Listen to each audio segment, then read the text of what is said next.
có sanh tức có tử tức có sanh. Hạt giống sanh tử này chính chúng ta tự tạo. Kẻ tác bệnh tác khổ cho chúng sanh, không ai ngoài chúng sanh. Thế mà mỗi khi có điều gì quá đau khổ, tai nạn quá hiểm nghèo, thì chúng ta chỉ còn biết cầu nguyện trời, Phật, Thánh Thần. Nhưng làm sao những bậc ấy cứu khổ cho chúng ta được? Cầu nguyện chỉ là một phương pháp trấn an tinh thần, chứ các ngài không giúp ta được. Kẻ làm ra cảnh khổ này chính là chúng ta, thì chúng ta phải lãnh thọ. Hết duyên, vạn hữu tự hoại diệt, chứ không phải do ngẫu nhiên. Tất cả đều do duyên cớ, chứ không phải muốn chết là chết được, cũng không phải muốn sống là sống được. Ví dụ như một cơn giông to gió lớn, làm cây cối nhà cửa sụp đổ, người và vạn vật đều chết.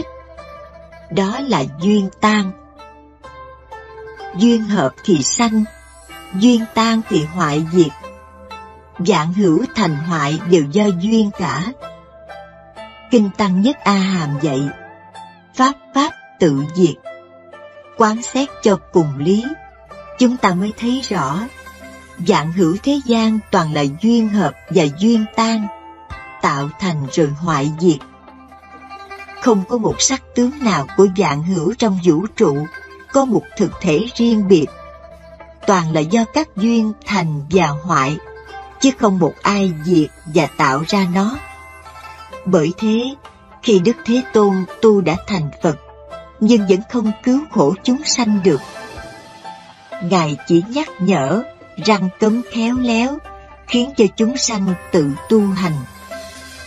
Này các con hãy tự thắp đuốc lên mà đi.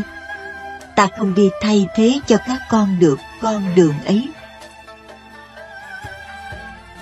Đọc đến đoạn kinh này, chúng ta phải ý thức lại chúng ta. Sự ý thức này giúp cho chúng ta thoát khỏi muôn vàn sự đau khổ của thân tâm. Vạn hữu do duyên hợp tự sanh, rồi do duyên tan tự diệt. Chỗ tự sanh tự diệt là chỗ động. Vì thế, vạn hữu luôn sống trong động. Vì có động nên sinh ra vô số chúng sanh. Và cũng chính tư tưởng động của chúng sanh mới sinh ra dính mắc, chấp trước, chấp ngã. Thế nên cuộc sống con người mới có đau khổ, phiền lụy. Ví như mình không có lòng tham, thì làm gì có chửi mắng nhau. Nếu không có sự hơn thiệt chửi mắng nhau, thì làm gì có sự giận hờn. Rõ thấu như vậy thì ngăn được cơn sân. Vì vậy thân tâm được thư thái, an nhiên. Đủ duyên hợp lại trong ngoài mới có giận hờn đau khổ. Nếu trong không ngoài có, hoặc trong có ngoài không, thì không có cơn giận hờn. Ngược lại, ngoài có trong cũng có, thì giận hờn tất phải sanh ra. Đó là tâm trạng chung của chúng sanh. Bởi vậy, một sự kiện gì xảy ra đều phải do hội đủ nguyên do. Cuộc đời là một trường duyên hợp duyên tan. Vì thế, thân tâm của chúng ta luôn luôn chịu nhiều đau khổ, giận hờn, thương ghét, lo sợ, biệt ly và sanh tử. Hành giả phải chịu khó gắng công nỗ lực quán xét, suy tư cho thấu suốt lý nhân duyên, và còn phải sống với sự bất động của vạn hữu. Bởi vạn hữu vốn tự vắng bặt, nên ai đã trở về tâm bất động, thanh thản, an lạc và vô sự, thì sẽ chấm dứt ngay khổ đau, phiền não và sanh tử. Khi tu đến trạng thái này, gọi là giải thoát hoàn toàn.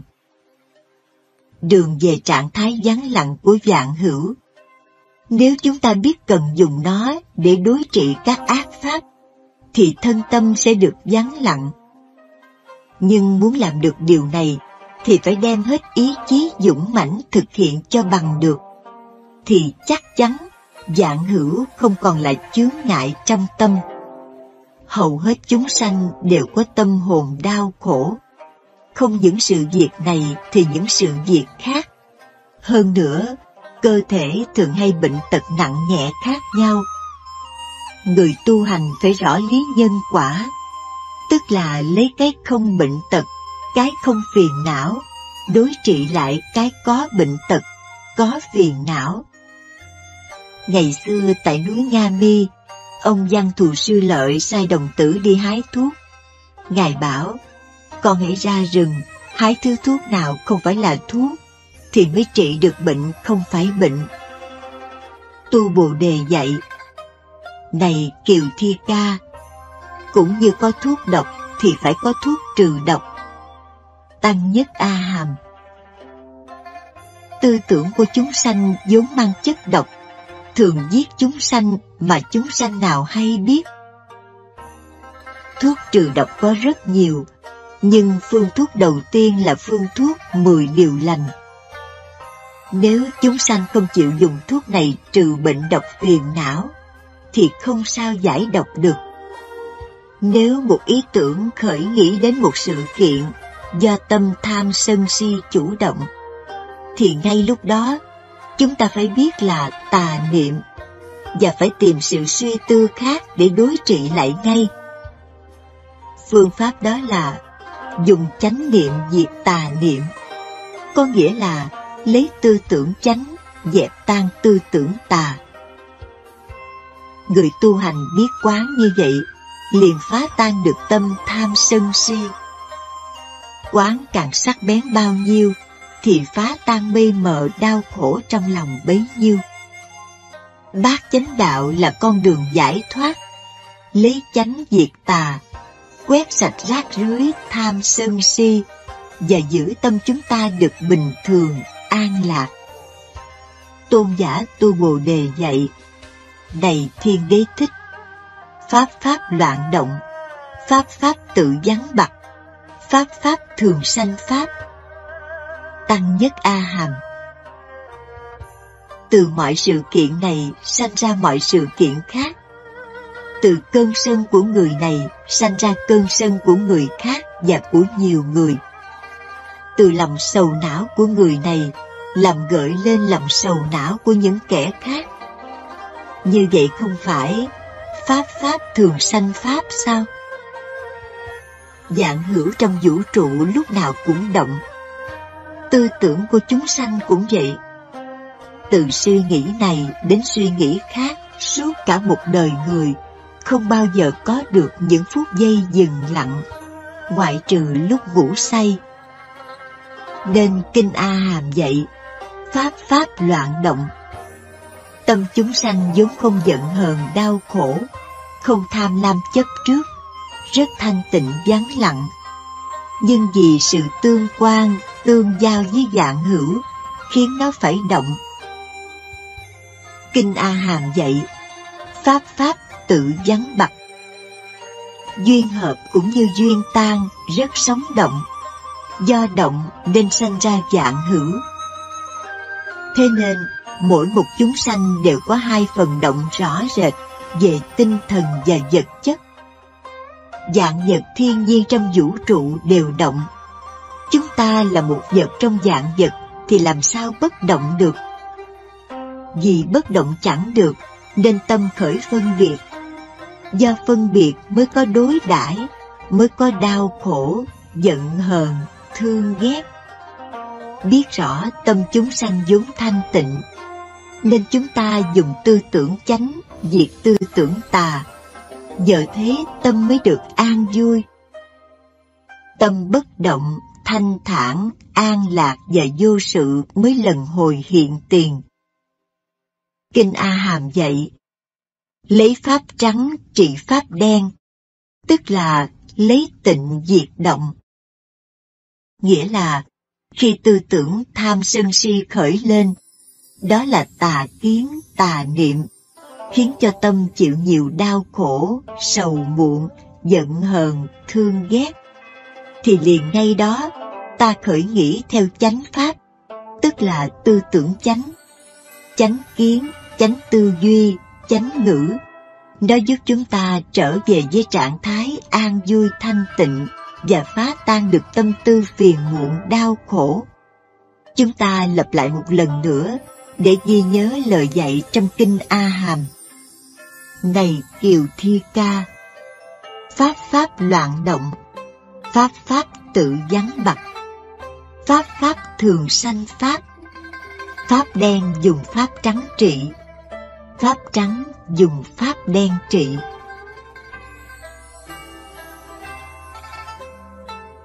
Thực hiện sống 10 điều lành. Kinh A Hàm dạy, bệnh sắc dục dùng bất tịnh trị. Thực vậy, đứng trước sắc đẹp phụ nữ, khi tâm tham dục khởi, chúng ta phải dùng pháp quán thân bất tịnh để đối trị. Nghĩa là phải suy tư quán xét cho thấu đáo. Tất cả dạng hữu đều có sắc tướng bất tịnh, dễ ô nhiễm, sinh ra mùi hôi thối ghê tởm. Dù cho chúng có những sắc tướng khêu gợi, khiến cho tâm tham sắc dục dễ nổi lên, cũng đều là bất tịnh.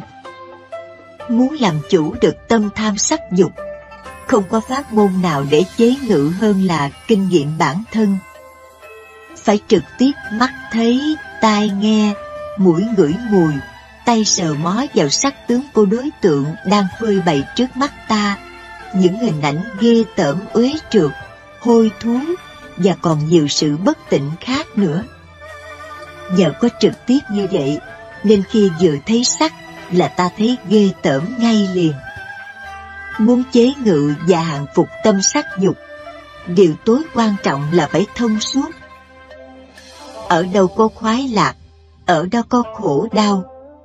Sự đau khổ nhắc cho chúng ta thức tỉnh trong sự mong cầu khoái lạc.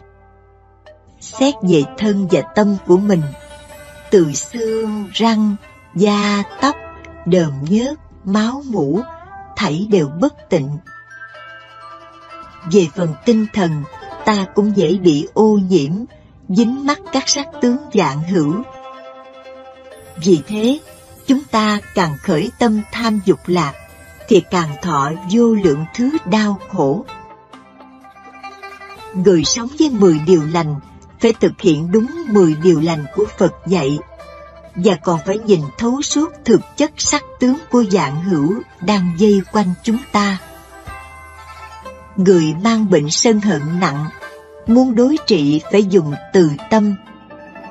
Nghĩa là chúng ta phải biết đem lòng từ bi, tha thứ và thương yêu những kẻ lầm lỗi, những người hung ác, gian tham, tật đố, vân vân.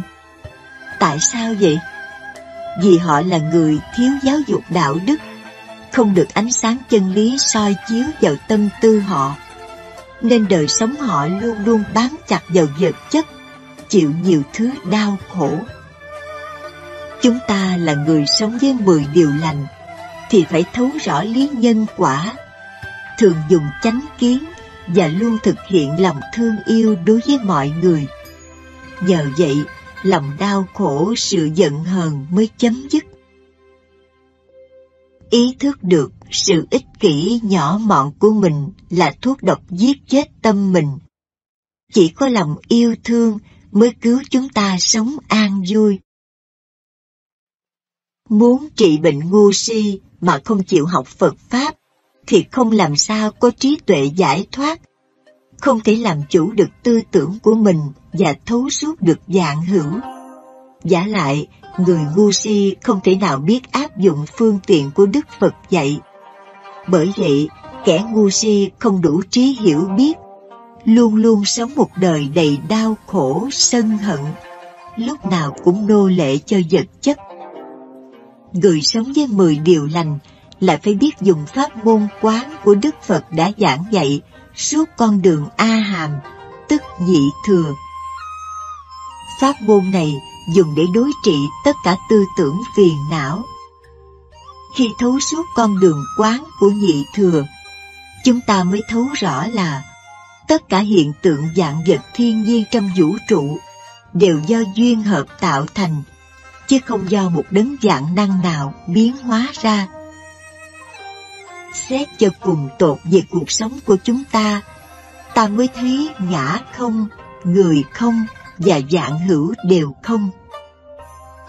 Kinh A Hàm dạy: Này Thích Đệ Hoàng Nhân, như vậy tất cả hiện tượng đều quy về không. Không ta, không người, không thọ mạng, không sĩ phu, không hình tướng, không nam nữ. Ở đây, chúng ta nghe Đức Phật dạy tất cả hiện tượng trong thế gian đều quy về không. Không ta, không người, không thọ mạng, không sĩ phu, không hình tướng, không nam nữ.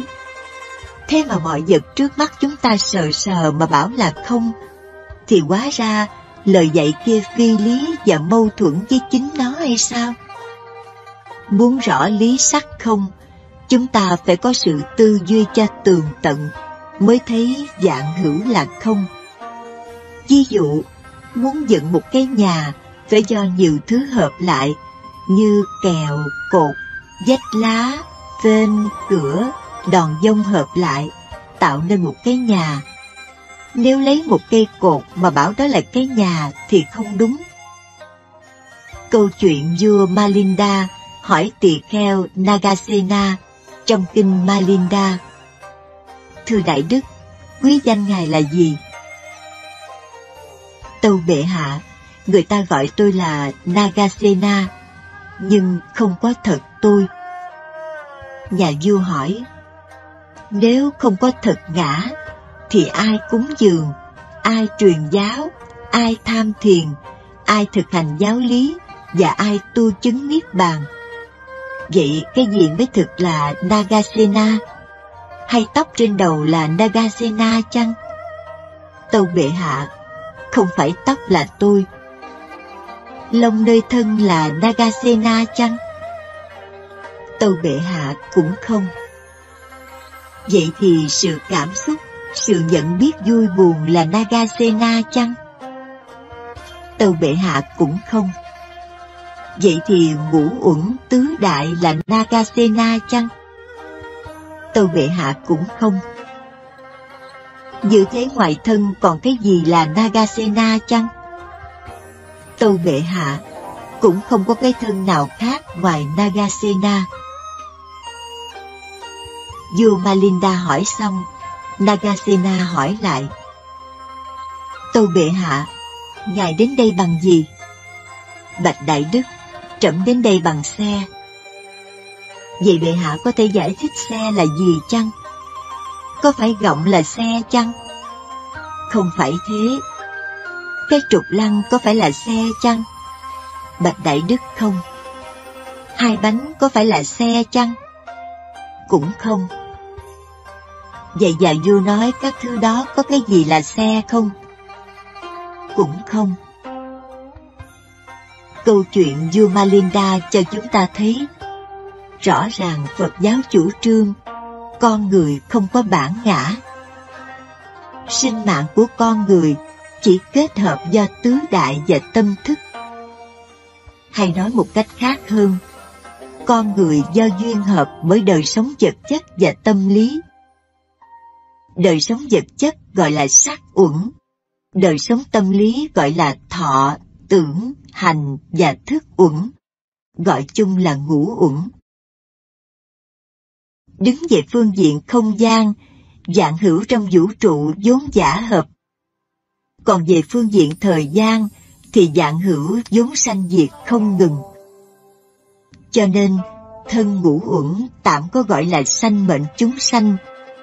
Khi ngũ uẩn tan rã thì gọi là sanh mạng chúng sanh chấm dứt hay chết.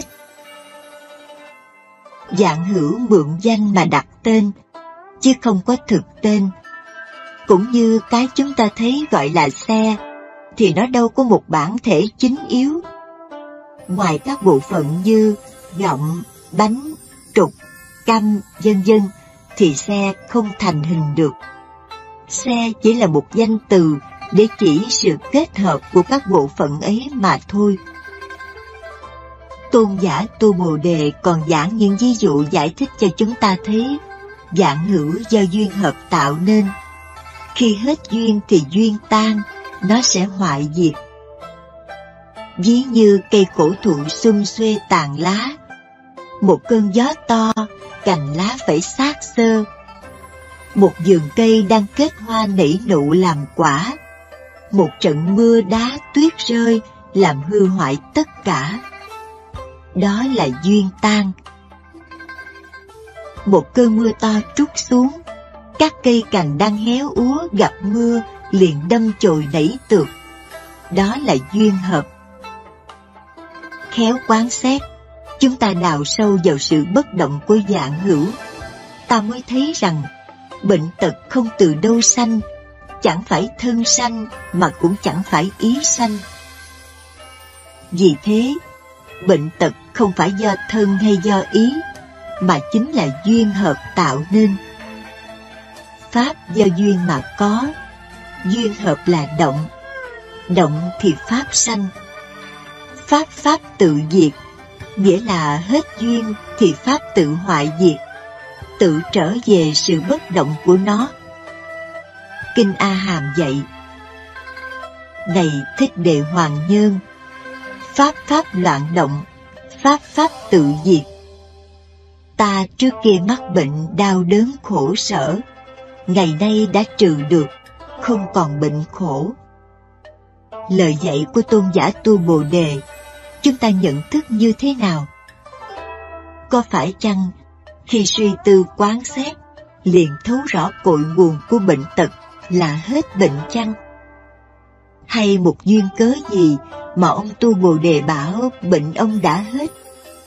Khi dùng pháp quán để thấu suốt cội nguồn của bệnh tật, để rõ được nguyên nhân này chỉ do duyên hợp nhiều đời và cũng như ngay trong đời hiện tại đang tạo tác. Nhờ thấu rõ cội nguồn của bệnh tật, nên tâm tư không còn lo ngại sợ sệt, thường nhìn thẳng vào bệnh tật, lòng không chút sợ hãi lo lắng. Đủ duyên hợp lại thành bệnh tật, khổ đau, vui buồn, thương ghét, giận hờn. Hết duyên, tất cả phiền lụy đều tan hết. Thấu suốt được lý này, hành giả phải chấp nhận bệnh tật hoặc tai nạn, không bao giờ sợ hãi và tìm cách trốn tránh. Lúc nào cũng vui vẻ trả nghiệp và luôn luôn tạo nghiệp lành. Do lòng an vui chấp nhận các nghiệp khổ mà tinh thần dũng mãnh, can đảm chịu đựng những thử thách để rồi vượt qua, nghiệp khổ dần dần tan biến. Nói đến duyên hợp, duyên tan mà không nói đến nhân quả là một điều thiếu sót quá lớn. Nhân quả là do nghiệp lành hay nghiệp ác mà có. Muốn đối trị quả khổ thì phải thấu lý nhân quả, tức là biết rõ quả thiện ác đang chủ động tác động vào đời sống con người, khiến cho con người cực khổ thất điên bát đảo. Vậy chúng ta phải thường hằng sống với 10 điều lành, phải cố gắng gieo nhân lành. Khi nhân lành đầy đủ, thì sự phiền não, đau khổ sẽ chấm dứt. Muốn cứu nguy bệnh tật của thân, mưu tìm chân hạnh phúc cho gia đình, thì phải sống với 10 điều lành. Sống với 10 điều lành là chuyển từ nghiệp ác thành nghiệp thiện, chuyển điều dữ thành điều lành, khiến cho đời sống chúng ta hoàn toàn được thuận duyên. Nhờ đó mà cuộc hành trình về xứ Phật không còn trở ngại nữa. Muốn sống với 10 điều lành mà thiếu trí tuệ thì không bao giờ thực hiện được việc này. Muốn có trí tuệ, chúng ta phải học Phật Pháp. Nhờ học Phật Pháp, trí tuệ mới sáng suốt, mới chánh kiến giải thoát. Nhờ đó mà Phật Pháp mới thấm nhuần. Nhờ đó, tâm chúng ta xuất hiện lòng yêu thương. Nhờ lòng yêu thương mới dễ thực hiện đức nhẫn nhục. Nhờ có đức nhẫn nhục, chúng ta mới thể hiện sống với 10 điều lành dễ dàng. Chỉ có sống với 10 điều lành, thì quả ác mới chấm dứt, cuộc sống mới được an vui, hạnh phúc. Tóm lại, con người muốn thoát khỏi bệnh tật khổ đau, tai nạn hiểm nghèo, thì không có phương tiện nào hay pháp môn nào mau chóng bằng pháp môn sống với 10 điều lành. Dù thuốc hay thầy giỏi, cũng không tránh khỏi thân bệnh. Dù các bậc vua chúa hay các y sư giỏi nhất thế gian, cũng không thoát khỏi bệnh tật và cũng phải chịu chung luật sanh tử. Thế nên, học Phật Pháp mà biết khôn khéo áp dụng vào đời sống hàng ngày, thì thân bệnh sẽ không còn nữa, và tâm thường được an vui. Chúng ta hãy nghe bài kệ của tôn giả Tu Bồ Đề, để gắn công tu tập, sống với 10 điều lành. Những người này thường nên sống xa lánh họ, vì họ sẽ làm hại chúng ta bằng cách này hay bằng cách khác. Điều lành thứ 7: không nên nói lời hung ác. Nói lời hung ác là nói ác cho kẻ khác, nói người ta hung dữ, phao phản người, luôn luôn bươi móc việc xấu của người. Người nói những lời hung ác là người tánh tình cộc cằn, thô lỗ, thường hay mắng nhiếc, nguyền rủa hoặc thề thốt nói những lời độc địa, khiến cho mọi người nghe thấy sợ hãi. Với tánh tình như vậy, họ là những người không biết sửa sai, nên tánh nào tật nấy. Họ không biết hổ thẹn, xấu hổ, chỉ biết lấn áp người khác, làm cho mọi người đều phải quy phục, đều ở dưới tay. Họ bảo sao thì làm theo, không được chống trái.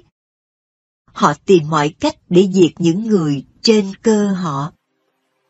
Theo luật nhân quả, người nào dùng lời nói ác độc, thề thốt, đó là tự hại mình mà không biết. Tưởng là nói như vậy là làm cho người ta sợ và bái phục. Ví dụ: 1.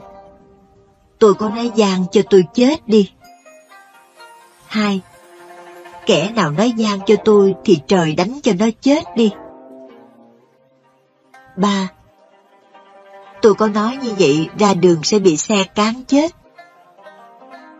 Trên đây là những lời thề thốt mà những người hung dữ thường hay nói. Người không nói lời hung ác là người biết dùng ái ngữ, lời nói ngọt ngào, nhẹ nhàng, êm dịu.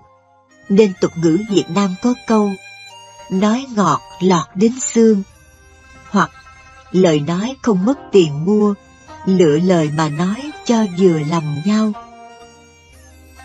Người không nói lời hung ác là những người thường nói lời ôn tồn nhã nhặn, hàm chứa một tâm hồn đầy nhân ái, tha thứ, bao dung. Kinh 10 điều lành dạy rằng, kẻ nào không nói lời hung dữ sẽ được 8 món công đức. 1. Không nói sai pháp. 2. Nói ra lời nào cũng có ích lợi. 3. Nói lời nào cũng đúng chân lý. 4. Lời nói nào cũng khôn khéo. 5. Nói điều chi ai cũng vâng theo. 6. Lời nói nào thốt ra cũng được người ta tin dùng. 7. Nói điều chi cũng không có ai chê bai. 8. Nói ra lời nào cũng được yêu mến. Nói lời hung ác là những người hung dữ, chớ những người hiền lành thì không bao giờ nói lời hung ác. Cho nên, khi chúng ta tiếp xúc với mọi người, thì người nói lời hung ác dễ nhận thấy nhất. Chỉ một lúc là lời nói phách lối có vẻ ta đây, khiến ai cũng không ưa thích. Lời hung ác có nhiều loại. 1. Lời chửi mắng. 2. Lời thề thốt.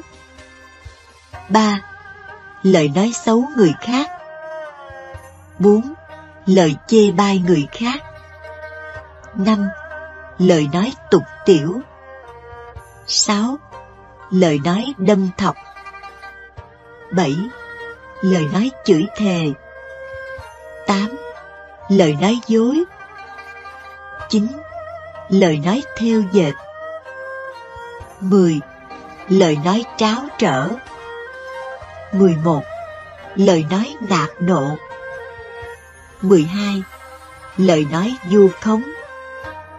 13. Lời nói nịnh hót. Điều lành thứ 8. Không nên tham lam. Cây gốc sanh tử luân hồi là lòng dục, tức là lòng ham muốn. Lòng ham muốn có 5 món dục lạc. 5 món dục lạc gồm có như sau. 1. Tài là tiền của, tài sản. 2. Sắc là sắc đẹp phụ nữ. 3. Danh là danh vọng quyền cao chức tước. 4. Thực là ăn uống. 5. Thùy là ngủ nghỉ. Con người trong thế gian không ai tránh khỏi 5 món dục lạc này. Cho nên con người ví như là những tay sai của nó. Khi nó không sai thì thôi, chứ nó sai bảo thì không có người nào không làm. Vì thế, tham muốn, mong cầu được toại nguyện thì sanh tâm vui mừng hớn hở. Còn ngược lại thì buồn khổ, sầu não. Lòng tham muốn tiền tài của con người thì vô tận. Nó là cái túi không đáy. Có 1 thì muốn được 10, có 10 thì muốn được 100, cho nên nó chẳng bao giờ thấy đủ. Thế nên cả đời phải chịu nhọc nhằn, lao khổ, không bao giờ có những phút nghỉ ngơi ngồi chơi thoải mái. Nhưng người ta khéo lý luận để che đậy và nói rằng cố ráng làm để sau này được sung sướng. Vậy mà cả đời chẳng thấy sung sướng phút nào cả. Dù cho của cải có chứa đầy nhà, nhưng lòng tham của con người không bao giờ thấy đầy đủ. Biết đủ thì thấy đủ, chờ cho đủ thì biết đến bao giờ mới đủ. Tri túc, tiện túc, đãi túc, hà thời túc. Người xưa dạy như vậy. Trên đây là lòng tham tiền tài vật chất, còn dưới đây là lòng tham sắc đẹp. Tham sắc đẹp thì làm hao phí nhiều tiền bạc, còn sức khỏe và tinh thần thì suy nhược. Biết rõ như vậy, nhưng những người say mê sắc dục, cả đời chạy theo bóng dáng hình hài phụ nữ, bỏ phế gia can, làm gia đình tan nát. Cho nên ca dao có câu: gió đưa bụi chuối sau hè, anh mê vợ bé bỏ bè con thơ. Muốn trừ tâm tham sắc dục thì cứ nhìn lại thân mình và thân người khác. Từ lúc còn trẻ con bé bỏng cho đến bây giờ là một người già yếu, mặt nhăn, tóc bạc, răng rụng, đi đứng thì run rẩy, thì thử hỏi sức khỏe còn đâu mà tham sắc dục. Đó là những sự đổi thay vô thường của cơ thể. Khi chúng ta quán xét như vậy, thì sắc dục còn có nghĩa lý gì sai khiến chúng ta? Bây giờ chúng ta nên quán xét cái thân này chứa nhiều thứ bất tịnh mà Đức Phật gọi là cái đẩy da hôi thối, như nước miếng, đờm, dãi, ghèn, cứt ráy, phân, nước tiểu, mồ hôi, vân vân. Nếu quán xét như vậy chưa đủ sức diệt trừ tâm sắc dục, thì nên quán cửu tưởng như quán tử thi sình thối, quán dòi bỏ rút rỉa, quán chó sói kênh kênh đến cắn xé thịt, vân vân. Và con người chỉ còn là bộ xương. Nhưng cuối cùng tất cả các xương ấy cũng rã tan, và một cơn gió thổi là lớp bụi trắng tung bay, không còn lại dấu vết gì nữa cả. Tóm lại, tham tiền bạc thì phải đọa đầy thân xác, lao động vất vả, đầu tắt mặt tối.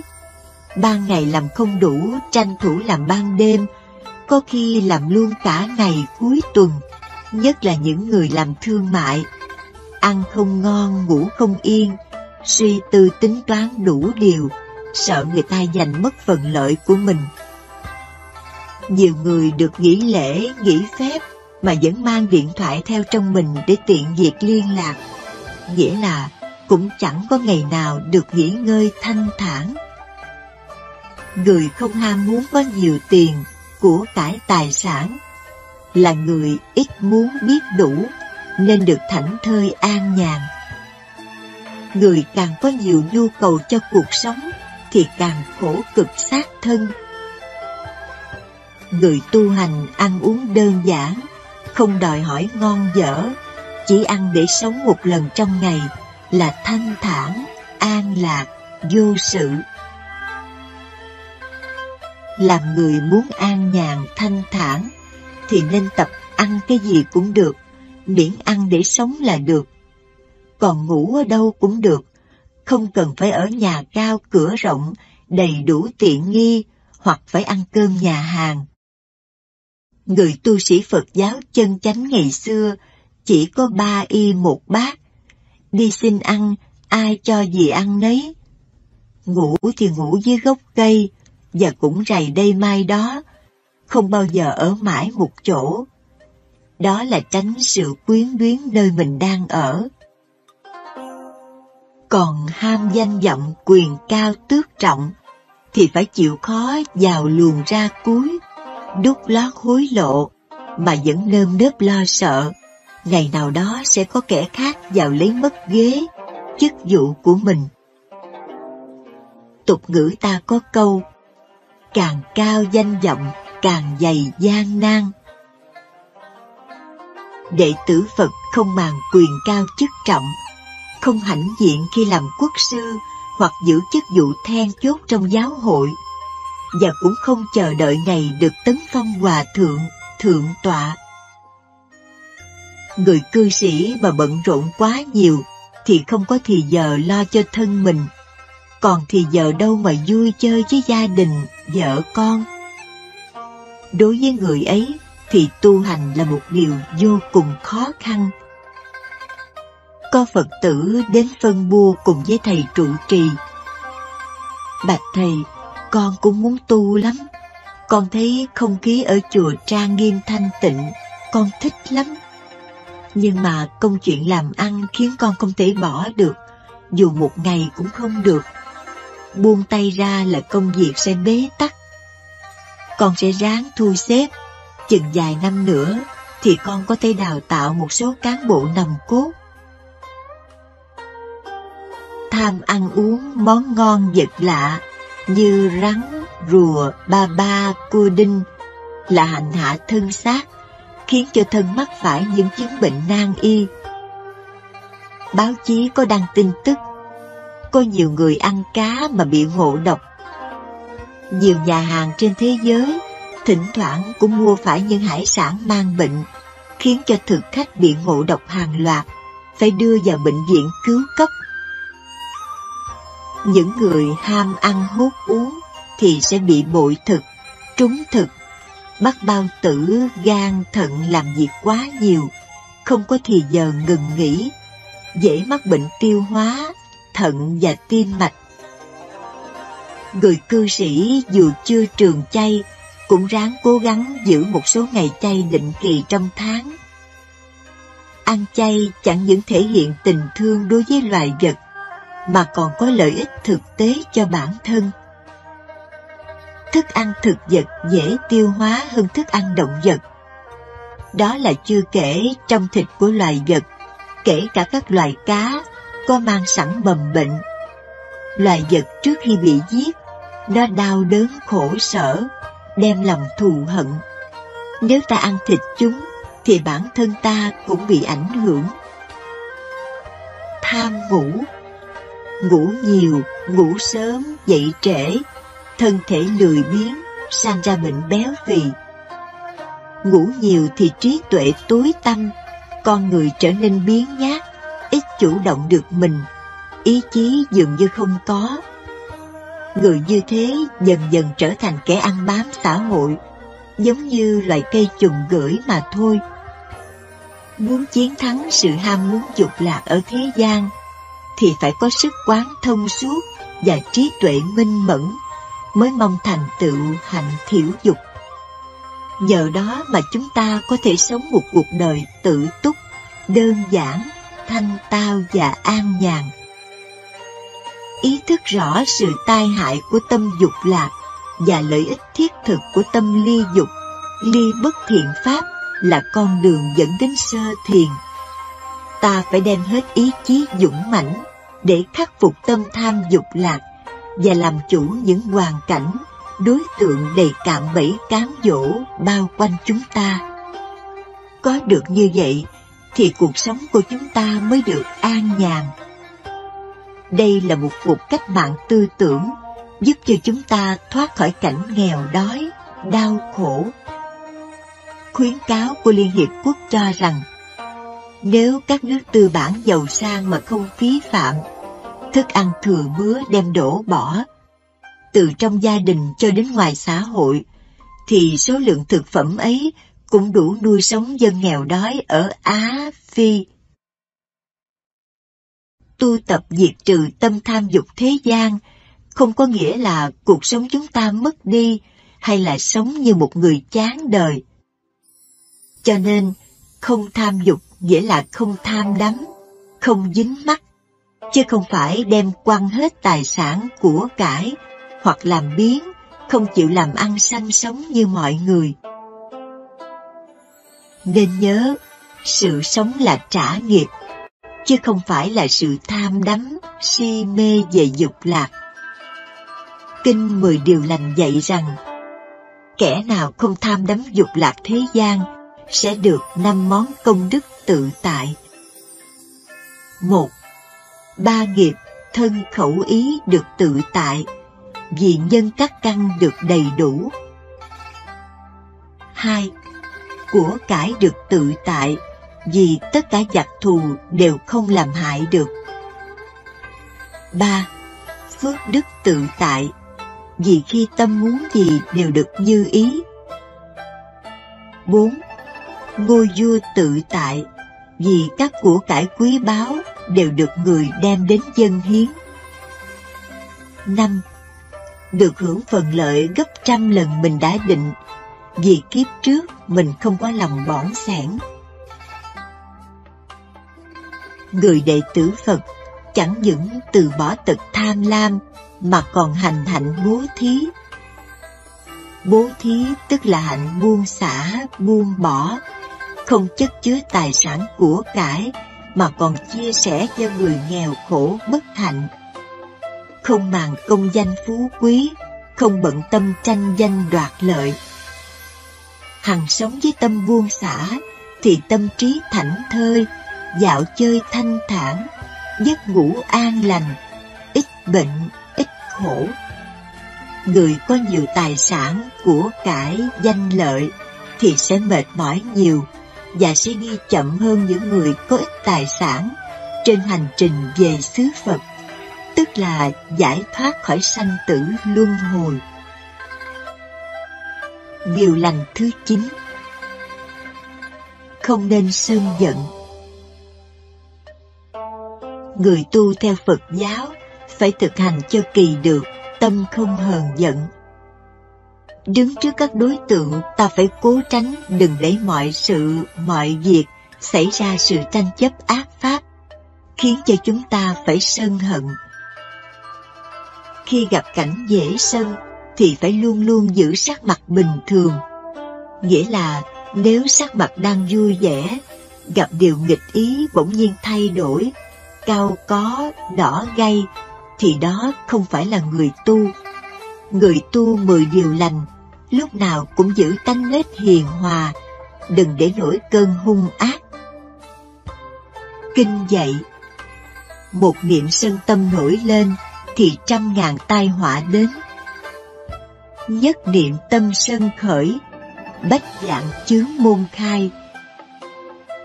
Người xưa cũng nói, hãy dằn tâm giận xuống, chỉ trong 1 giây mà thôi, để rồi khỏi sợ cả 100 ngày. Hoặc là, một đốm lửa sân cháy tiêu cả rừng công đức. Nếu không dằn được cơn nóng giận, ta có thể nói hoặc hành động sơ hở, mà khi bình tĩnh ta sẽ thấy xấu hổ và ân hận vô cùng. Từ một chuyện nhỏ không quan trọng hoặc hiểu lầm, người ta có thể biến nó thành chuyện lớn. Như hai vợ chồng là bạn đạo trong nhóm tu học tại chùa. Thấy ông chồng có vẻ săn đón một chị bạn trong nhóm, bà vợ nổi ghen. Thế là vợ chồng có chuyện cãi nhau, thành to chuyện, và sau đó thì họ không tu nữa, không đi chùa, không theo ban hộ niệm. Nếu không có thầy và bạn can thiệp, thì họ sẽ dẹp luôn bàn thờ Phật trong nhà. Đó là chưa kể, có nhiều trường hợp sân hận nổi lên, người ta có thể tự tử hoặc gây án mạng, tạo cảnh tù tội chung thân. Bởi vậy, người tu hành phải ý thức, sự sân hận là một tai họa lớn. Nó làm mất đi sắc tướng của người tu, tăng tướng, và mất lòng nhân ái của người thế tục.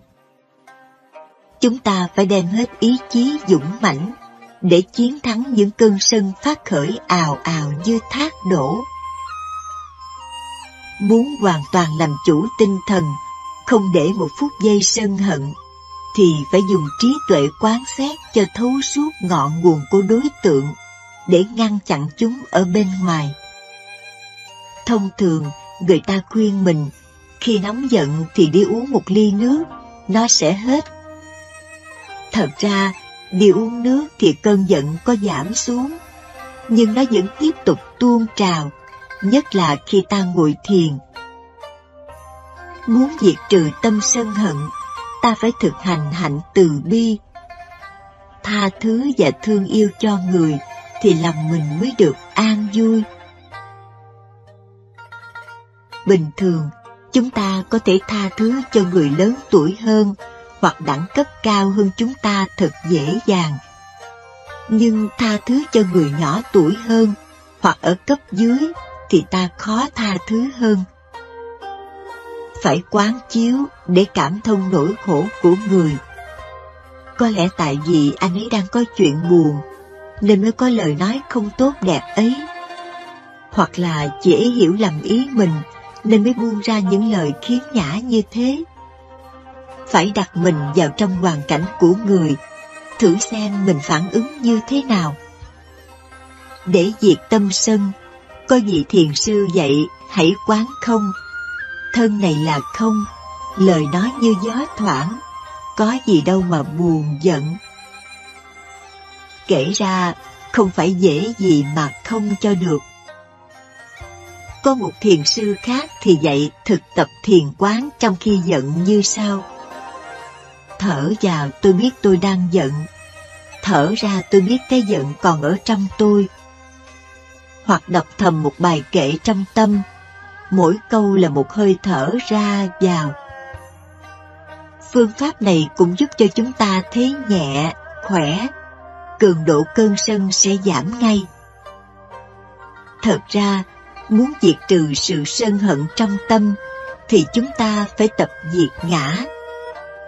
Chấp ngã nên mới sân. Nó còn nhỏ tuổi, đi tu học sao tôi, vậy mà mỗi lần tụng kinh thì nó đứng trước tôi. Đã vậy tụng kinh còn hét lớn lên, át hết tiếng của người khác. Và quán từ bi. Người ta không biết tu nên mới ăn nói hoặc hành động thiếu suy nghĩ như thế.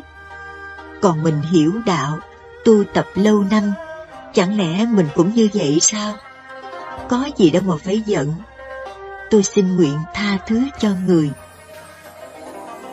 Nếu quan sát kỹ, sẽ thấy mình cũng có lỗi một phần nào.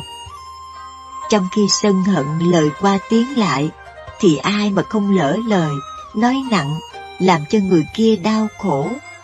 Ta hãy đến xin lỗi người ấy, thì mọi gút mắc đều được giải tỏa. Cả hai đều cảm thấy nhẹ khỏe, an vui. Nhớ chỉ nhận phần lỗi của mình, không đề cập đến lỗi của người. Chỉ nhìn thấy lỗi của mình, chưa thấy lỗi của người thì cái lỗi của mình đã gần kề. Nên nhớ, phải thực tập để có đủ nghị lực, can đảm và chân thành nói lên lời xin lỗi. Nói được lời xin lỗi xuất phát từ đáy lòng của mình, giống như khi mình thành tâm sám hối trước Phật, thì cũng như nước sôi đổ vào tuyết, những hờn giận chất chứa sẽ tan biến ngay. Kinh 10 điều lành dạy rằng, kẻ nào làm chủ được tâm sân thì sẽ được 8 món công nghệ này quá rõ ràng. Chỉ có sống trong 10 điều lành thì gia đình đầm ấm yên vui, con cái hiếu thảo, vợ chồng hòa thuận, tràn đầy hạnh phúc. Lời dạy này không dối người. Chỉ có những người sống quen trong 10 điều ác nên không đủ lòng tin. Vì thế, họ không sống trong 10 điều lành này, nên phải chịu mọi sự khổ đau không bao giờ dứt. Vậy 10 điều lành này là gì? 10 điều lành này là 10 điều sống không làm khổ mình, khổ người và không làm khổ tất cả chúng sinh. Làm người, ai ai cũng cần phải thông hiểu 10 điều lành và còn phải luôn luôn áp dụng nó vào cuộc sống hàng ngày của mình, như ăn cơm, uống nước, thì cuộc sống mới được bình an vô sự. Ai cũng biết, con người không ăn cơm, uống nước thì không thể sống được. Cho nên, con người muốn không còn bệnh tật hay những tai nạn, thì 10 điều lành này phải sống như ăn cơm và uống nước. Khi biết pháp sống không còn đau khổ mà không áp dụng vào đời sống, thì thà chết còn sướng hơn sống trong đau khổ. Chúng ta là những người có phước báo lớn nên mới gặp phương pháp 10 điều lành. Lòng từ bi của Đức Phật mong muốn con người thoát ra mọi sự khổ đau. Vì thế, Ngài mới dạy chúng ta sống trong 10 điều lành. 10 điều lành này mới cứu chúng ta thoát khỏi tất cả bệnh tật, tai ương, nạn khổ, chứ không có một vị thánh thần nào cứu chúng ta thoát khổ được. Cho nên, khi có bệnh tật hay tai nạn khổ đau mà đến lạy lễ cầu chư Phật, chư Bồ Tát, chư Thánh, chư Thần từ bi cứu khổ, cứu nạn, thì những hành động cầu xin này là những hành động mê tín dị đoan, lạc hậu và mù quáng. Đức Phật ngày xưa dạy, các con tự thắp đuốc lên mà đi, ta không cứu khổ các con được. Lời dạy như vậy mà chúng ta còn cầu khấn van xin, thì thử hỏi, quý vị có phải là Phật tử hay không? Hay là những tín đồ của một tôn giáo nào? Muốn thoát khỏi bệnh tật, tai nạn khổ đau, thì không có phương pháp nào hay hơn bằng phương pháp sống với 10 điều lành. Sống với 10 điều lành thì phải thực hiện 3 chỗ trên thân của chúng ta. Đó là thân, khẩu, ý. 1. Thân có 3 việc làm lành: không sát sanh, không trộm cắp, không tà dâm. 2. Khẩu có 4 việc làm lành: không nói dối, không nói thêu dệt, không nói lật lọng, nói lưỡi đôi chiều, không nói lời hung ác. 3. Ý có 3 việc làm lành: không tham lam, không sân hận, không si mê. Tại sao sống với 10 điều lành mà thoát khỏi bệnh tật, tai nạn, khổ đau của kiếp con người? Muốn trả lời câu hỏi này, trước hết chúng ta phải lần lượt xét xem 10 điều lành này như thế nào. Điều lành thứ nhất: không nên giết hại chúng sanh. Người đời thường nói, thà nghèo mà mạnh giỏi, còn hơn giàu sang mà đau ốm. mọi vật sanh ra trong vũ trụ, không có con vật nào mà không sợ chết, sợ khổ đau và bệnh tật. Thế nên tha mạng chết cho người, ân xá, cho vật, không sát sanh là một ân huệ lớn. Loài vật sắp bị giết mà được tha thì nỗi vui mừng không thể tả được.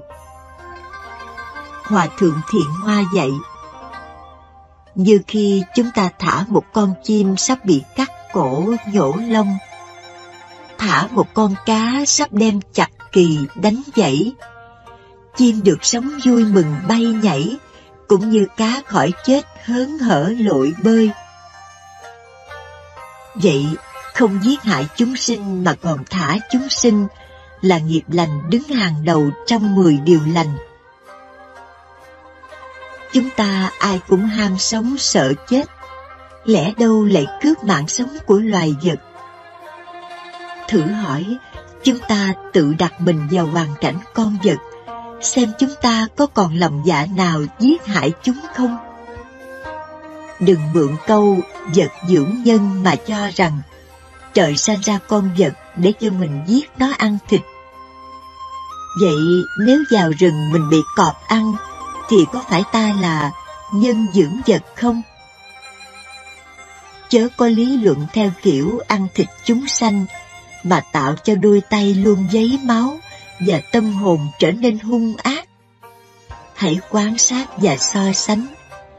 Chúng sanh giãy giụa trên thớt, dưới dao, còn chúng ta lăn lộn trong cơn bệnh ngặt nghèo, cơ thể rã rời, đau nhức. Niềm đau nỗi khổ của chúng ta và nỗi khổ đau của muôn loài cũng giống nhau không khác. Muốn không giết hại chúng sinh, chúng ta hãy chế ngự và khắc phục tâm mình.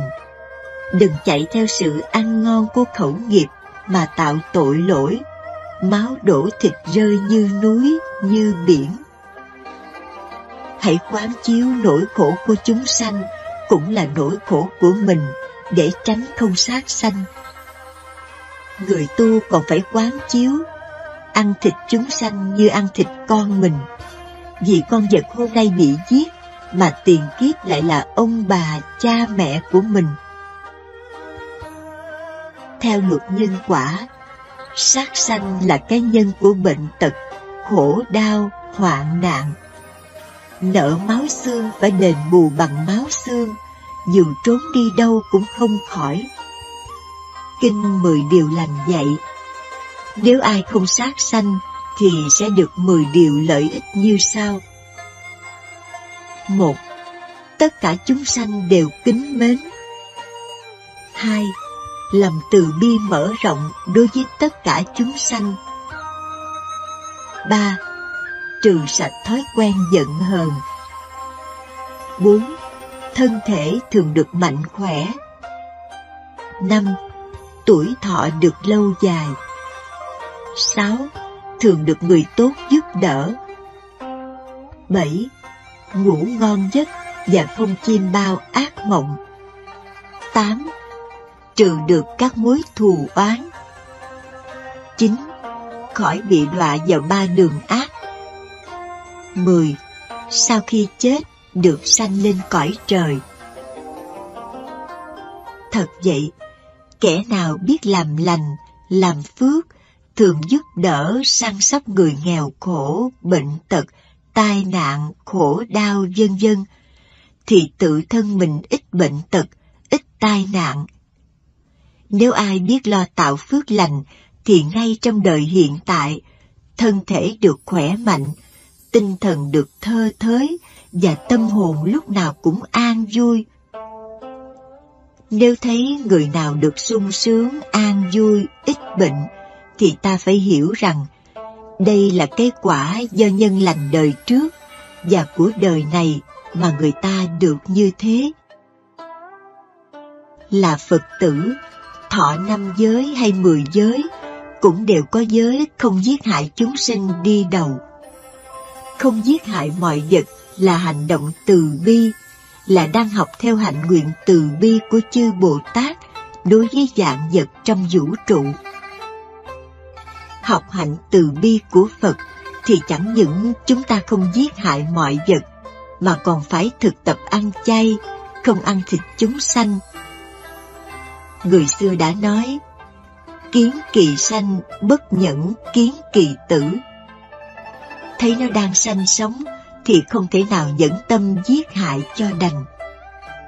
Chúng tôi biết có nhiều người ở miền quê hiểu đạo Phật, nhưng khi nuôi con gà, con vịt thì họ không muốn ăn thịt chúng vì thấy thương. Thấy thương nên chúng ta phải ăn chay, ăn rau đậu, không ăn thịt cá. Lúc đầu thì mình ăn chay kỳ, mỗi tháng 2 ngày, sau đó lên 4 ngày, 6 ngày, 10 ngày. Rất nhiều Phật tử sau một thời gian ăn chay 1 tháng 10 ngày thì họ ăn chay kỳ, nghĩa là mỗi năm ăn chay suốt tháng Giêng, Thượng Ngương, tháng 7, Trung Ngương, tháng 10, Hạ Ngương. Người tu sĩ xuất gia theo Phật mỗi khi ăn còn phải tam đề ngũ quán. Tam đề là ăn 3 miếng cơm lạc trước mỗi bữa ăn và thầm nguyện. Nguyện đoạn các điều ác, nguyện làm các điều lành, nguyện độ tất cả chúng sanh. Tại tu viện Chân Như thì tăng ni và Phật tử nguyện như sau: nguyện sẽ không làm khổ mình, nguyện không làm khổ người, nguyện cho tất cả chúng sanh không gây đau khổ cho nhau. Ngũ quán là trong bữa ăn hôm nay, con nghĩ đến công lao khó khổ của bao nhiêu người làm nên thức ăn này. Nguyện cố gắng tu tập tốt để xứng đáng thọ nhận những thực phẩm này. Nguyện ngăn ngừa những tật xấu ác, chỉ xin nhận thức ăn vừa đủ để nuôi thân. Vì muốn thành tựu đạo giải thoát và cứu độ chúng sanh, nên con xin thọ nhận thức ăn này. Người tu sĩ của đạo Phật khi đi kinh hành còn phải lưu ý tránh dẫm đạp làm chết cỏ. Cỏ cây còn không làm tổn hại thì có lý nào lại giết hại mạng sống loài vật cho đành. Cho nên người nào làm đồ chay mà đặt tên đồ mặn như thịt kho tàu, gà xé phay, thịt gà xào xả ớt, xá xíu, tôm kho, mắm chay, vân vân, là còn tâm thèm ăn mặn. Người đệ tử muốn thoát sinh tử luân hồi mà còn ăn mặn thì tu ngàn đời cũng không giải thoát. Nếu ai bảo rằng Phật cho phép chúng ta, kể cả các tu sĩ, được ăn thịt chúng sanh, nếu ăn không thấy, không nghe, không nghi, thì đó là lý luận của người sau để biện minh cho cái tâm thèm thịt, hợp thức hóa chuyện ăn mặn của mình, nghĩa là không giữ được giới cấm giết hại chúng sanh. Trong kinh sách Nguyên Thủy, Đức Phật không có dạy điều đó. Đây là lời chân thật, xin các Phật tử phải ghi nhớ và hành trì để được phước báo và tu tập có kết quả tốt. Trong kinh Nguyên Thủy, bài kinh Jivaka dạy: người cư sĩ cúng dường Phật và chư tăng bằng thực phẩm động vật thì có 5 điều phi công đức. Thế sao các cư sĩ lại cúng dường thực phẩm động vật cho chư tăng? Như vậy có đúng không? Đức Phật đã cấm đệ tử cư sĩ: giới thứ nhất không giết hại chúng sanh. Thế sao các cư sĩ lại sát sanh, cúng dường thực phẩm động vật cho chư tăng? Điều này có trái và mâu thuẫn lại với lời dạy giới cấm của Đức Phật chăng? Tóm lại, đạo Phật là đạo từ bi, thương yêu tất cả mọi người, mọi loài chúng sanh, kể cả cầm thú, côn trùng, cỏ cây, đất đá. Người đệ tử Phật giữ giới không giết hại chúng sanh là giữ gìn đức hiếu sinh.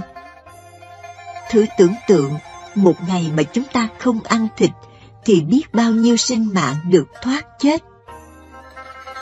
Nếu chúng ta có làng trường chay, thì mọi người đều giữ giới sát sanh thật dễ dàng. Người người giữ giới không giết hại chúng sinh, nhà nhà giữ giới không giết hại chúng sinh, thì làm gì có chiến tranh, gây cảnh máu đổ thịt rơi, cửa nhà tan nát. Ngày xưa, vào những ngày rằm lớn, tại chợ Lâm Hoa, Tây Ninh, vùng tôn giáo Cao Đài, không có một nơi nào bán thịt. Quả là một điều hy hữu. Giết bạn thì phải đền mạng, đó là luật nhân quả. Thế nên Đức Phật dạy cho hàng cư sĩ, sau khi quy y thì phải từ bỏ 6 nghề, cũng là để trau dồi đức hiếu sinh vậy. Không giết hại chúng sanh mà còn đem chúng sanh ra thả, thì phước đức vô lượng. Để kết luận bài này, chúng tôi xin ghi lại đây bài thơ của cổ đức, để sách tấn mọi người con Phật cố gắng hành trì giới không giết hại chúng sinh, để đem lại sự an vui cho mình, cho người và cho muôn loài chúng sinh. Hàng ngày trong bát cơm ăn, oán sâu như bể, hận bằng non cao.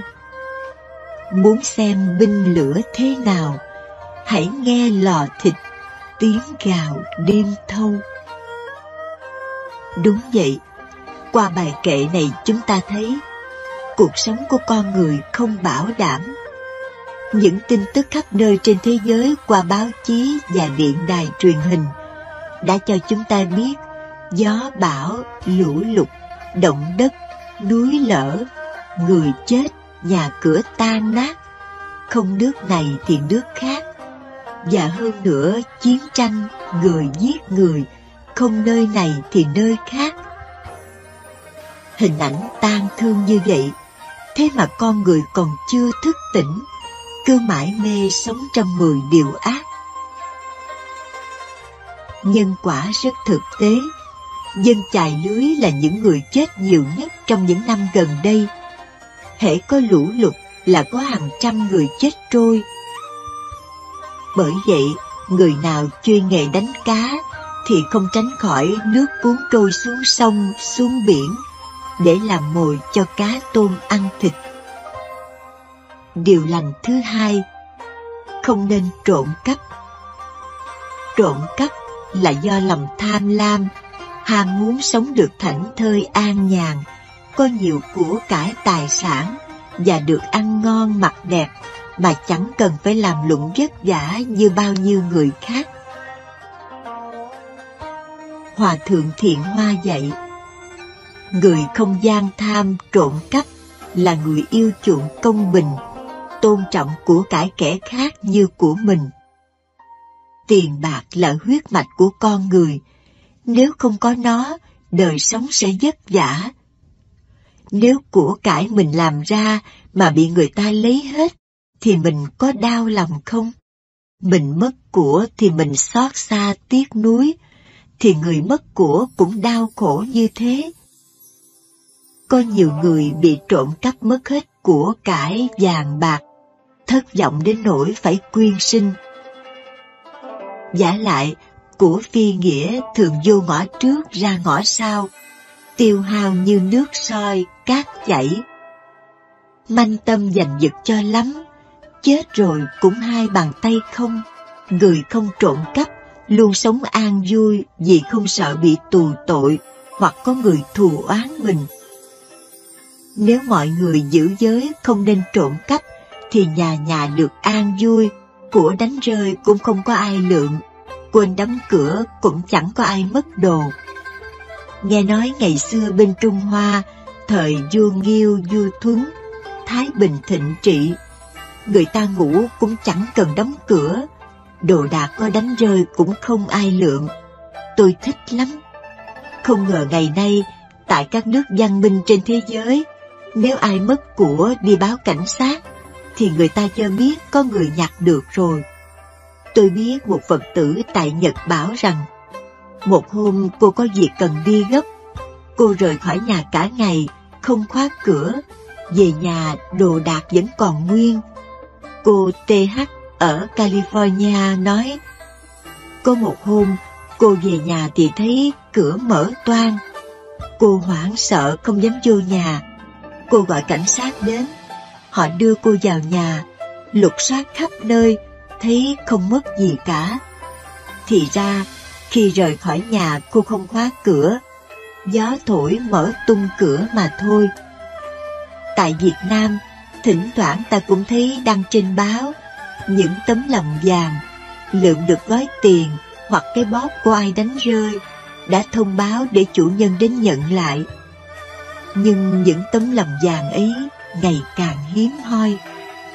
Người Phật tử thọ 5 giới thì không bao giờ khởi ý trộm cắp, dù trái cà, trái bí, cây đinh, cọng kẽm. Nếu người ta không cho thì mình không được tùy tiện lấy đi. Từ đó suy ra, tất cả những gì không phải của mình thì mình không được lấy, không nhận, không sử dụng. Bây giờ, giả sử có người lượm được tờ giấy bạc 50.000 đồng Việt Nam hoặc tờ giấy $100, đưa lên máy phóng thanh mà gọi chừng 2 lần, thì đến lần thứ 3 sẽ có người nhảy ra nhận là mình mất, mặc dù người ấy không có tờ giấy bạc ấy. Trong cuộc sống hàng ngày, tại các xí nghiệp, nếu công nhân mà đi trễ về sớm thì dễ bị sa thải. Công nhân viên làm việc mà lấy văn phòng phẩm đem về nhà để cho mình và gia đình mình xài là ăn cắp của công. Sử dụng máy photocopy để sao giấy tờ cá nhân của mình, thậm chí sao chụp tài liệu tu học để tặng bạn bè, nghĩ rằng mình làm phước, giúp người tu hành sẽ được phước. Không ngờ, làm tốt ấy cũng là ăn cắp của công, làm việc riêng. Có nhiều người đến sở làm mà đọc báo, đọc tiểu thuyết, nghe nhạc, trang điểm, hoặc cùng bạn bè ra quán cà phê tán gẫu hàng giờ. Tất cả đều ăn cắp giờ làm việc mà thôi. Là Phật tử, thọ trì 5 giới hay 10 giới, đều phải ghi nhớ điều ấy. Nếu rơi trúng vào một trong những điều kể trên, tức là phạm giới thứ 2, không trộm cắp. Kinh 10 điều lành dạy, nếu không trộm cắp mà còn bố thí, thì sẽ được 10 quả báo phước lành như sau. 1. Tiền của có dư, không bị vua quan, giặc giả cướp mất, không bị nạn lũ lụt trôi, lửa cháy hay con cái phá tán. 2. Được nhiều người kính mến và tin cậy. 3. Không bị ai lừa dối gạt gẫm. 4. Xa gần đều khen ngợi lòng ngay thẳng của mình. 5. Lòng được an ổn, không lo sợ vì sự tổn hại nào. 6. Tiếng lành đồn xa. 7. Ở chỗ đông người, lòng không khủng khiếp. 8. Tiền của, tánh mạng, nhan sắc, sức khỏe an vui, biện tài vô ngại. 9.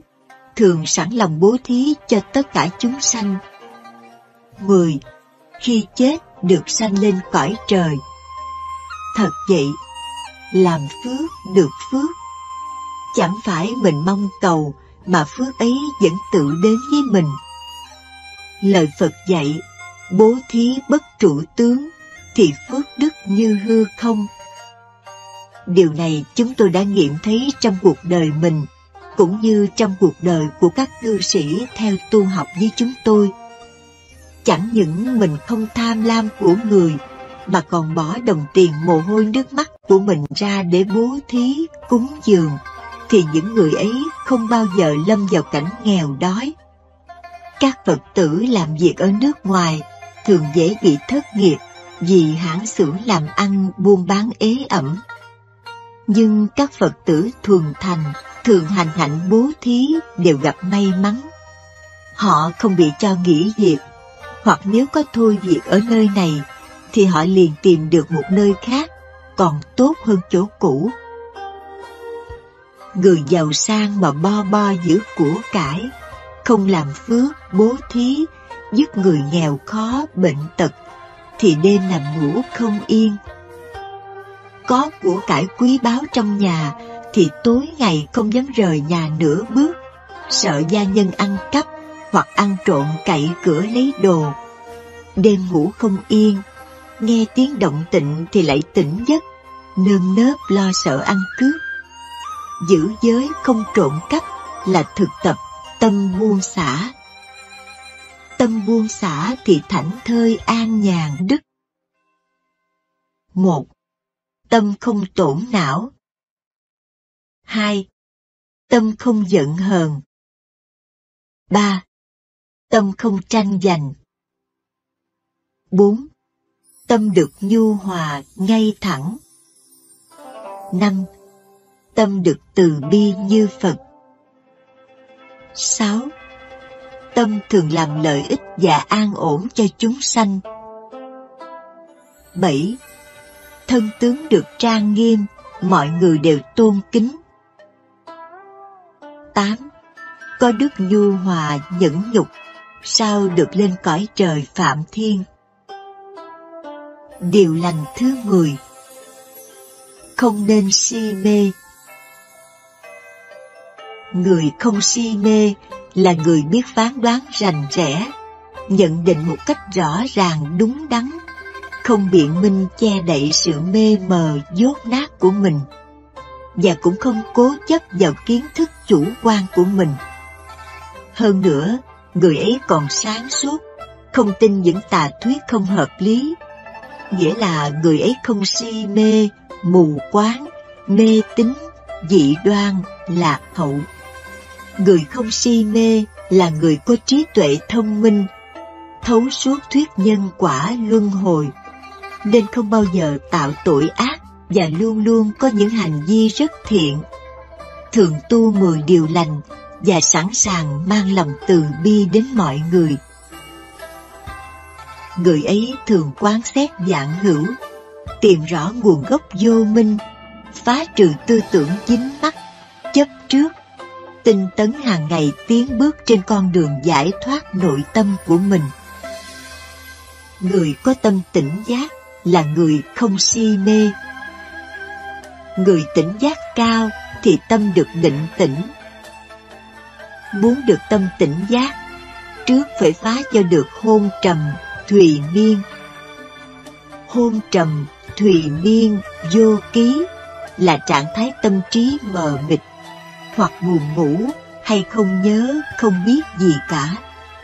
Đây là tình trạng chung của những người tu thiền. Nếu không tỉnh thức thì hành giả sẽ buồn ngủ, ngủ gục và rơi vào tình trạng mờ mịt, không hay biết gì cả. Một số người tu thiền, sau một thời gian tu tập, khi rơi vào tình trạng này, họ cứ nghĩ rằng mình đã nhập định. Làm sao mà nhập định cho được khi con người còn đủ tham sân si, giữ giới không nghiêm minh? Đức Phật dạy, con đường tu chứng phải trải qua tu học tam vô lậu. Tam vô lậu học là giới, định, tuệ. Nhờ trì giới nghiêm ngặt, ngăn ác, diệt ác pháp, sanh thiện, tăng trưởng thiện, hành giả ly dục, ly bất thiện pháp, nhập sơ thiền. Nhân giới sanh định, nhân định sanh tuệ. Đó là cổ đức đã dạy. Sân si nghiệp chướng chẳng chừa, bo bo mà giữ, tương dưa làm gì. Ngoài hôn trầm thùy miên, người tu thiền còn phải tránh trạo cử. Con người lúc nào cũng rọ rậy khó chịu, quay bên này, móc bên kia, suy tính đủ thứ. Hoặc hối quá, nghĩa là ân hận mãi về một việc làm trong quá khứ. Tóm lại, người Phật tử giữ giới không si mê, trước tiên phải từ bỏ rượu. Rượu làm cho tâm trí mờ tối, khiến cho ta có những lời nói và hành động sai lầm, tai hại. Trong khi tu tập thì phải duy trì giờ giấc công phu, ăn uống điều độ, không ăn phi thời. không cố gắng thức khuya dù là công phu, vì thân thể mệt nhọc rã rời thì công phu cũng vô ích mà thôi. Nói một cách khác, hôn trầm, thùy miên và trạo cử, hối quá là những chướng ngại đưa đến si mê mà người Phật tử, nhất là những người tu thiền, cần phải ghi nhớ. Nếu người sống với 10 điều lành để phá trừ được si mê, thì sẽ thành tựu 10 công đức, như kinh 10 điều lành dạy. 1. Được ý vui chân thiện và bạn chân thiện. 2. Tin sâu nhân quả, thà bỏ thân mạng chứ không làm điều ác. 3. Chỉ quy y theo Phật, không quy y theo thiên thần ngoại đạo. 4. Tâm được ngay thẳng chánh kiến. 5. Thường sanh lên cõi trời, khỏi bị đọa 3 đường ác. 6. Phước huệ không lường, thường tăng lên mãi. 7. Dứt hẳn đường tà, chăm tu chánh đạo. 8. Không còn lòng chấp ngã, bỏ hết nghiệp ác. 9. Trụ nơi chánh kiến. 10. Khỏi bị nạn dữ. Sống 10 điều lành.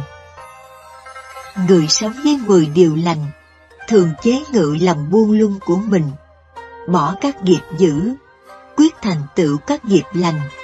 Đó là thuận theo chánh đạo. Sống với 10 điều lành, chỉ có người trí mới ý thức sự lợi ích của nó đối với cuộc sống, nên quyết tâm thực hành cho bằng được. Nhờ sự sống với 10 điều lành, nên chúng ta mới thoát khỏi mọi sự khổ đau. Muốn hưởng được phước báo, thì hãy dứt trừ 10 nghiệp dữ. Hàng ngày phải tinh tấn sống với 10 điều lành.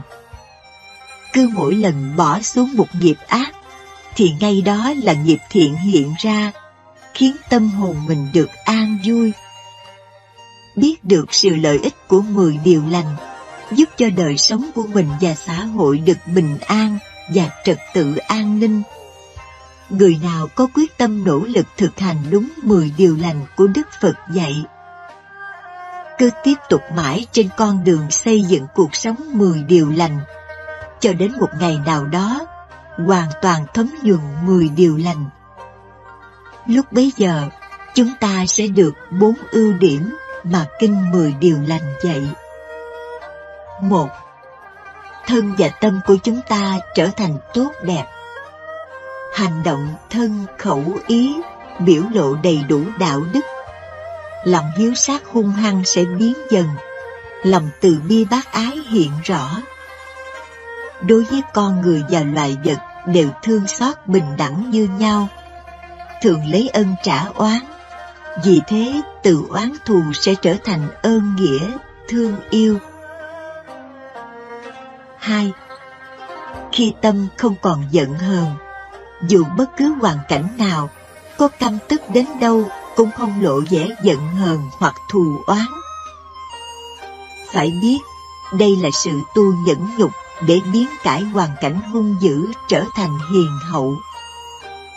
Lúc ấy, con người không còn tranh đấu giết hại lẫn nhau, mà chỉ có một lòng tương thân tương ái mà thôi.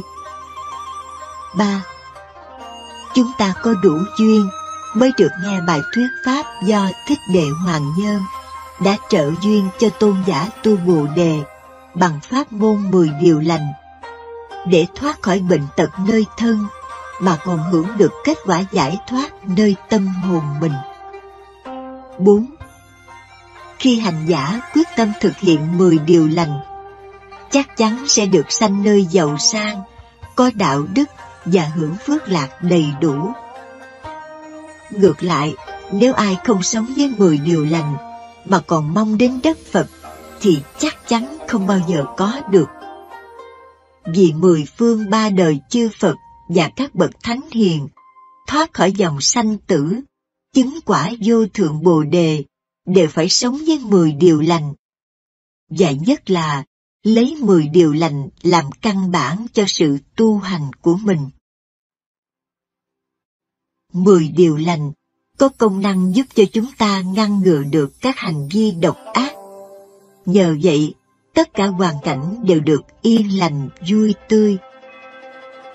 10 điều lành giúp cho thân khẩu ý của chúng ta lần lần tiêu tội và được thanh tịnh.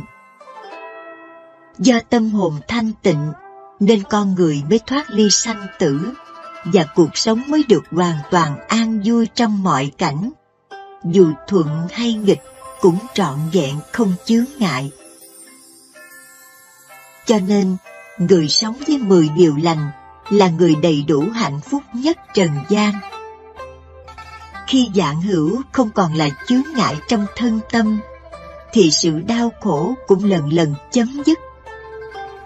Tư tưởng được an ổn và thường sống trong trạng thái bình thường thanh tịnh, thanh thản, thì cơ thể bắt đầu không bệnh tật, tâm luôn thơ thới, an lạc, cuộc sống đầy đủ hạnh phúc. Đó là nhờ sống với 10 điều lành nên tạo phước báu rõ ràng. Sống với 10 điều lành là cái nhân tránh khỏi bị đọa lạc vào chốn tam đồ khổ và luôn luôn được hưởng an vui trong cõi ta bà. Nếu ai có thể tiến sâu hơn 10 điều lành này thì sẽ được vào niết bàn vĩnh cửu. Do sự ích lợi của pháp môn này, chúng tôi thành tâm khuyên mọi người tu theo đạo Phật thì trước tiên nên sống với 10 điều lành. Đó là nguồn gốc cơ bản giải thoát của Phật giáo. Bởi 10 điều lành là một pháp môn giúp cho mọi người ngay từ khi sơ cơ mới biết tu hành theo Phật giáo, nhưng nó lại đạt được kết quả giải thoát rất là vĩ đại. Nếu ai chịu khó thực hiện tiến tu pháp môn này hàng ngày, chắc chắn sẽ được giải thoát khỏi tâm hồn đau khổ của thế gian, hòa mình trong thiện pháp. Lúc bấy giờ, Ba Giá Tuần lên dây đàn, đến trước mặt tôn giả Tu Bồ Đề, dùng lời ca và tiếng đàn nói lên phương tiện tu hành của cõi Thích Đề Hoàng Nhân. Kiết kiết thường không sát, niệm niệm không rối loạn, thì trần cấu ắt dứt, mong sớm từ thiên giác, tâm bặt qua dòng hữu, hàng ma độ cát kiết. Công đức như biển lớn, mong chóng từ định dậy, mắt định như hoa sen, cát hữu thường không dính, không về làm quay về. Định không kịp thì dậy, 4 dòng sông vô vi, khéo hiểu không già bệnh, đây thoát họa hữu di. Cúi mong tôn sớm dậy, 500 trời ở trên, thích chủ đích thân đến, muốn xem tôn nhan thánh, hiểu không xin mau dậy. Tăng Nhất A Hàm. Qua bài kệ trên, lời khuyên của Thích Đề Hoàng Nhân dạy chúng ta phải dứt trừ sát sanh. Nhờ không sát sanh mà các kiết, tức là sự ràng buộc sẽ hết. Các kiết dứt thì tâm không rối loạn và trần cấu đều chấm dứt. Bây giờ nội tâm từ tỉnh thức suy lý đến sự khổ đau phiền lụy sợ hãi đều vắng bặt. Tất cả vạn hữu không còn là chướng ngại của tâm. Nghĩa là tâm không vướng mắc với vạn vật, dù trong cảnh thuận hay nghịch đều vượt thoát khỏi. Tức là hàng phục được các ma chướng bên ngoài, cũng như chính trong tâm của mình. Vì thế các kiết không còn phá phách nữa. Người tu hành được như vậy, công đức lớn như núi Tu Di, như biển cả không lấy gì so sánh được. Tâm chúng sanh vốn không dính mắc, không phiền não, chỉ vì vô minh lầm chấp cây ngã, ta và ngã sở của ta, nên có dính mắc, có phiền não. Tâm chúng sanh thường sống trong thường lạc ngã tịnh, nhưng vì tham sân si ở bên ngoài khởi dậy, khiến cho tâm mất bình thường, vì nó đang duyên theo sáu trần. Muốn làm chủ được già bệnh thì phải giữ tâm an vui, đừng để phiền não xen vào. Nhờ cố giữ gìn, tức là sống với 10 điều thiện, thì thân dần dần sẽ ít bệnh tật.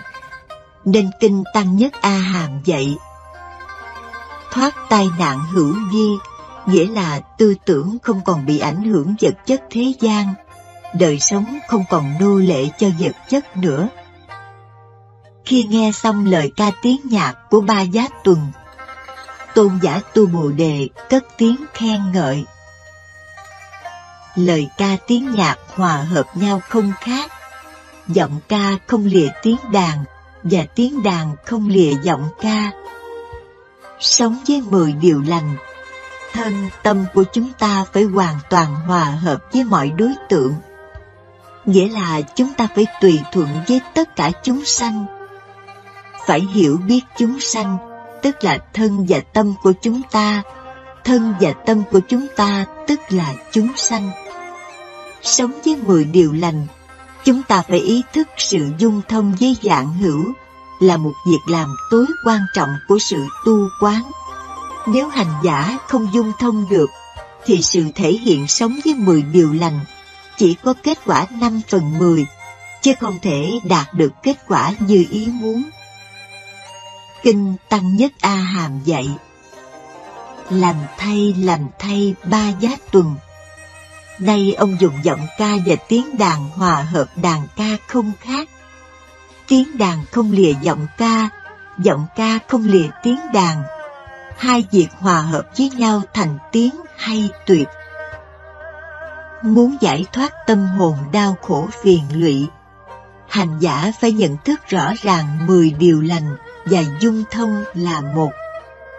Nghĩa là phải tùy thuận lại đối tượng để giải quyết tâm lý mình một cách rất tế nhị và phi thường. Đó là một pháp môn mầu nhiệm và cần thiết cho những ai muốn hưởng được hạnh phúc chân thật trong cõi thế gian này. 10 điều lành là pháp môn dung thông vạn hữu với tâm mình. Nhờ pháp môn này mà vạn vật thiên nhiên trong vũ trụ mới tùy thuận lẫn nhau, mới chung sống với nhau, mới hoàn mãn sự giải thoát nơi tâm hồn mình. Thể hiện như vậy, vạn hữu không còn là chướng ngại. Nó là tâm mình là vạn hữu. 10 điều lành là tâm mình là 10 điều lành. Ở đây chúng ta phải hiểu, 10 điều lành, tâm mình và vạn hữu đều là định và dụng của một thể tánh vũ trụ. Thế nên từ động đến định, từ tịch đến chiếu, thảy đều là nguồn giải thoát trong lòng hỗ tương nhân ái của mỗi chúng sanh.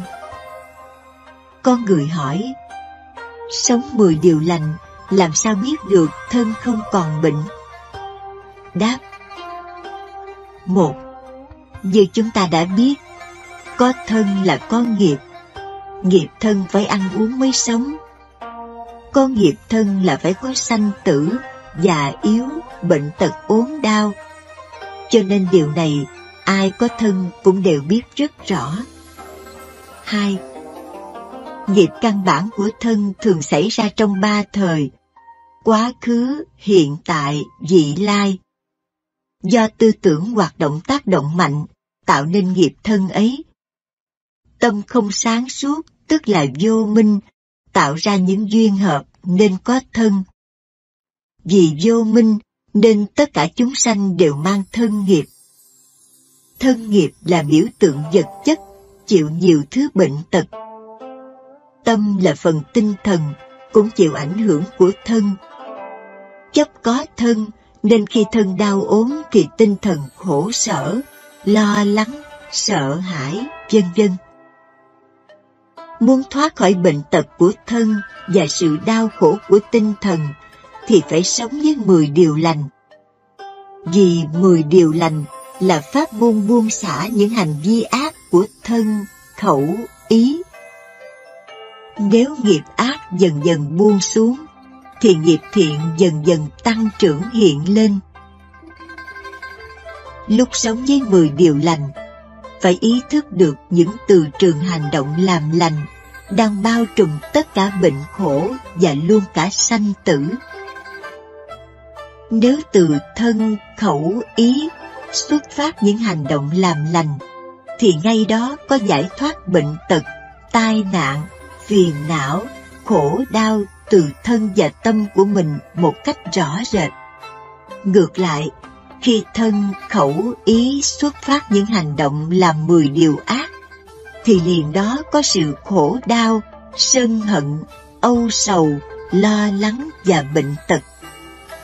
Thân, khẩu, ý làm 10 điều lành, thì từ khổ đau biến thành an vui, từ bệnh tật, đau ốm trở thành mạnh khỏe sống lâu, bởi vì nghiệp lành luôn luôn che chở, giải thoát cho chúng sanh khỏi cảnh đau khổ.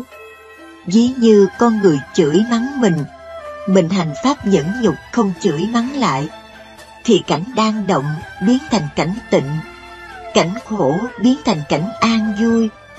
Đó là sống với 10 điều lành. Thích Đệ Hoàng Nhân hỏi ông Tu Bồ Đề: thế nào là nghiệp lành bao trùm tăng giảm?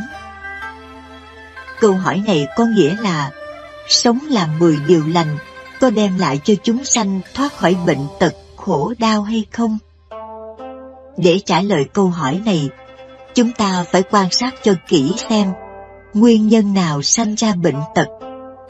Khi rõ nguồn gốc của bệnh tật, tức là thông suốt nhân quả 10 điều ác, thì ta càng tin sâu 10 điều lành. Bắt đầu từ nay, chúng ta phải tích cực sống với 10 điều lành bằng cách: 1. Tất cả mọi sự kiện, sự vật, dù lớn hay nhỏ, mà đang ở trong hành động làm ác, đều phải đình chỉ ngay tức khắc. 2. Sống với 10 điều lành là phải biết nhẫn nhục, phải biết lấy ơn báo oán, lấy lòng yêu thương mà tha thứ mọi sự lầm lạc của kẻ khác. Do sự việc này nên Thích Đệ Hoàng Nhân nói 10 điều lành bao trùm bệnh khổ. Lại nữa, Thích Đệ Hoàng Nhân còn hỏi: thân bệnh này từ đâu sanh ra? Thích Đệ Hoàng Nhân hé mở thêm cánh cửa giải thoát, giúp cho chúng sanh tư duy quán xét sâu hơn về thân nghiệp của con người. Chúng tôi xin nhường lại cho quý vị tự quán xét lấy thân bệnh của mình, để tìm hiểu do từ đâu sanh ra, cái gì tạo nên bệnh, ai làm thân bệnh hay tâm bệnh. Bao nhiêu câu hỏi này chúng ta lần lượt quán xét. Nếu thân không có tâm thì thân không biết đau, như thây ma lấy gì gọi là thân bệnh. Nếu có tâm mà không có thân thì lấy đâu có bệnh, vì tâm vốn vô hình. Vậy cái bệnh này từ đâu đến? Thích Đệ Hoàng Nhân còn hỏi tôn giả Tu Bồ Đề: bệnh này do thân sanh hay ý sanh? Thích Đệ Hoàng Nhân đã mở thêm cánh cửa cõi không bệnh tật để chúng sanh được bước vào. Nếu chúng sanh không chịu khó đem hết ý chí, quán sâu và thể hiện 10 điều lành ngay trong đời sống hàng ngày của mình, thì làm sao hưởng được phước báo và sanh vào nơi không bệnh tật? Câu hỏi này rất hợp lý, khiến cho những ai đang sống trong 10 điều lành đều phải nhìn nhận thực trạng vạn hữu trong vũ trụ đang vây quanh chúng ta là một chướng ngại to lớn. Nhờ có sống với 10 điều lành, chúng ta phải quán xét mới rõ tường tận nguồn gốc của phiền não. Đọc những đoạn kinh trong Tăng Nhất A Hàm, chúng ta phải nhìn nhận Đức Phật dạy chúng sanh đi theo con đường quán 10 điều lành quá rõ rệt. nhờ quán chiếu, chúng ta nâng trình độ hiểu biết về Phật Pháp càng lúc càng thâm sâu. Quán không phải là sự học tập theo kiểu học trò, mà quán là sự tham cứu, là sự tự tri tự giác, tự mình khám phá và nhận đúng dạng hữu với mình không phải là hai. Khi hiểu được như vậy, không có gì phải lo toan. Vậy quý Phật tử phải thường xuyên giữ giới không trộm cắp và tập bố thí, buông xả, thì thân tâm an lạc, phước lành tăng trưởng. Điều lành thứ ba, không nên tà dâm. Phàm con người sanh ra đều do dâm dục. Nhất thiết chúng sanh giai dĩ dâm dục nhi chánh tánh mạng. Dâm dục là nhân sanh tử luân hồi, là ma chướng ngăn trở bước đường tu giải thoát. Thế nên Đức Phật dạy, lòng dâm không trừ thì không ra khỏi trần lao. Dâm tâm bất trừ, trần bất khả xuất. Bởi vậy, muốn giải thoát mà không đoạn lòng dâm, thì tu ngàn kiếp cũng không bao giờ giải thoát. Ở đây, tu 10 điều lành, ta cần ngăn ngừa tà dâm, chứ không phải tu rốt ráo như các bậc xuất thế. Người cư sĩ, đối với vấn đề sinh lý vợ chồng, thì đó là chánh dâm. Nhưng nếu hành dâm với người khác, không phải là vợ hay chồng của mình, là phạm tội tà dâm. Giữ được giới không tà dâm, thì gia đình được đầm ấm an vui hạnh phúc, con cái học hành tốt. Những đứa trẻ bụi đời sa chân vào cạm bẫy của băng đảng xì ke ma túy hoặc làm đĩ điếm, đa số đều xuất phát từ những gia đình mất hạnh phúc, hoặc chỉ còn một cha hay một mẹ nuôi con mà thôi. Sự dâm dục quá độ khiến cho sức khỏe hao mòn, đưa đến chỗ bệnh tật, từ những bệnh phong tình, hoa liễu, giang mai, cho đến các bệnh nan y không có thuốc chữa như SIDA, AIDS.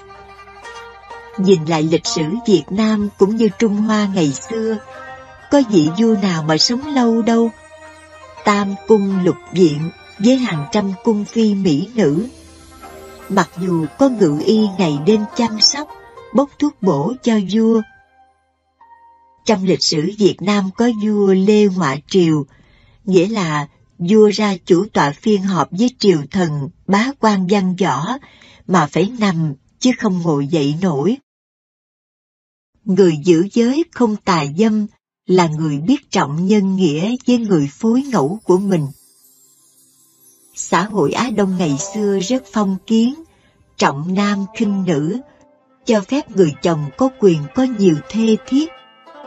Cho nên có câu tục ngữ, trai 5 thê 7 thiếp, gái chính chuyên chỉ có một chồng. Thậm chí nếu cưới nhau 3 năm mà không sanh con trai, thì vợ chánh phải cưới vợ bé cho chồng để có con nối dõi tông đường. Ngày nay, các nước Âu Mỹ rất quý trọng người phụ nữ. Các ông chồng ở Âu Mỹ ăn cơm xong phải rửa chén là chuyện bình thường. Vì cả hai cùng đi làm thì phải phân chia nhiệm vụ đồng đều. Cắt cỏ, khiêng thùng rác to tướng ra đường, tưới cây, xách đồ nặng vẫn là chuyện của các ông. Người nữ cũng tham gia mọi lĩnh vực trong xã hội, từ nghề tài xế taxi, lái xe ủi đất, cho đến làm luật sư, bác sĩ, lãnh đạo công ty xí nghiệp, làm dân biểu, thượng nghị sĩ, thủ tướng, nữ hoàng, thậm chí còn đi vào không gian, thám hiểm các vì sao xa xôi. Thế mà ở các nước Trung Đông bây giờ, người ta vẫn chèn ép người phụ nữ, bằng tập tục bắt buộc người nữ ra đường phải lấy khăn che kín để không ai nhìn thấy mặt mình. Đàn bà còn bị đàn ông đánh đòn giữa chợ, còn đàn ông thì tha hồ, có bao nhiêu vợ cũng được. Tập tục gì quái đản. Một Phật tử cho biết, tại Hoa Kỳ ngày nay Có tiểu bang nào đó, người chồng theo đạo Mormon muốn cưới bao nhiêu vợ cũng được. Họ còn phổ biến trên truyền hình, phỏng vấn cả mẹ lẫn con đều làm vợ ông ta. Ảnh chụp chung quanh ông chồng có hàng chục bà vợ và hàng lố con. Quả là chuyện lạ của thế kỷ 21. Tóm lại, người Phật tử giữ gìn giới không tà dâm là người biết tôn trọng nghĩa tình với người phối ngẫu, là biết bảo vệ sức khỏe bản thân, đem lại an vui, hạnh phúc cho gia đình, góp phần làm lành mạnh xã hội. Kinh 10 điều lành dạy rằng, không tà dâm và giữ được tiết hạnh sẽ được 4 điều lợi ích. 1.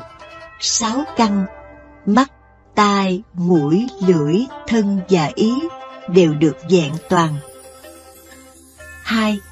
Đoạn trừ hết thảy những phiền não quấy nhiễu. 3. Ở trong đời được người khen ngợi, được tiếng tốt. 4. Vợ con không ai dám xâm phạm. Không tà dâm là một đức hạnh mà người đời ai cũng ca ngợi, quý trọng. Đó là đức chung thủy. Chồng hay vợ mà giữ gìn được đức chung thủy thì gia đình an vui và hạnh phúc biết bao.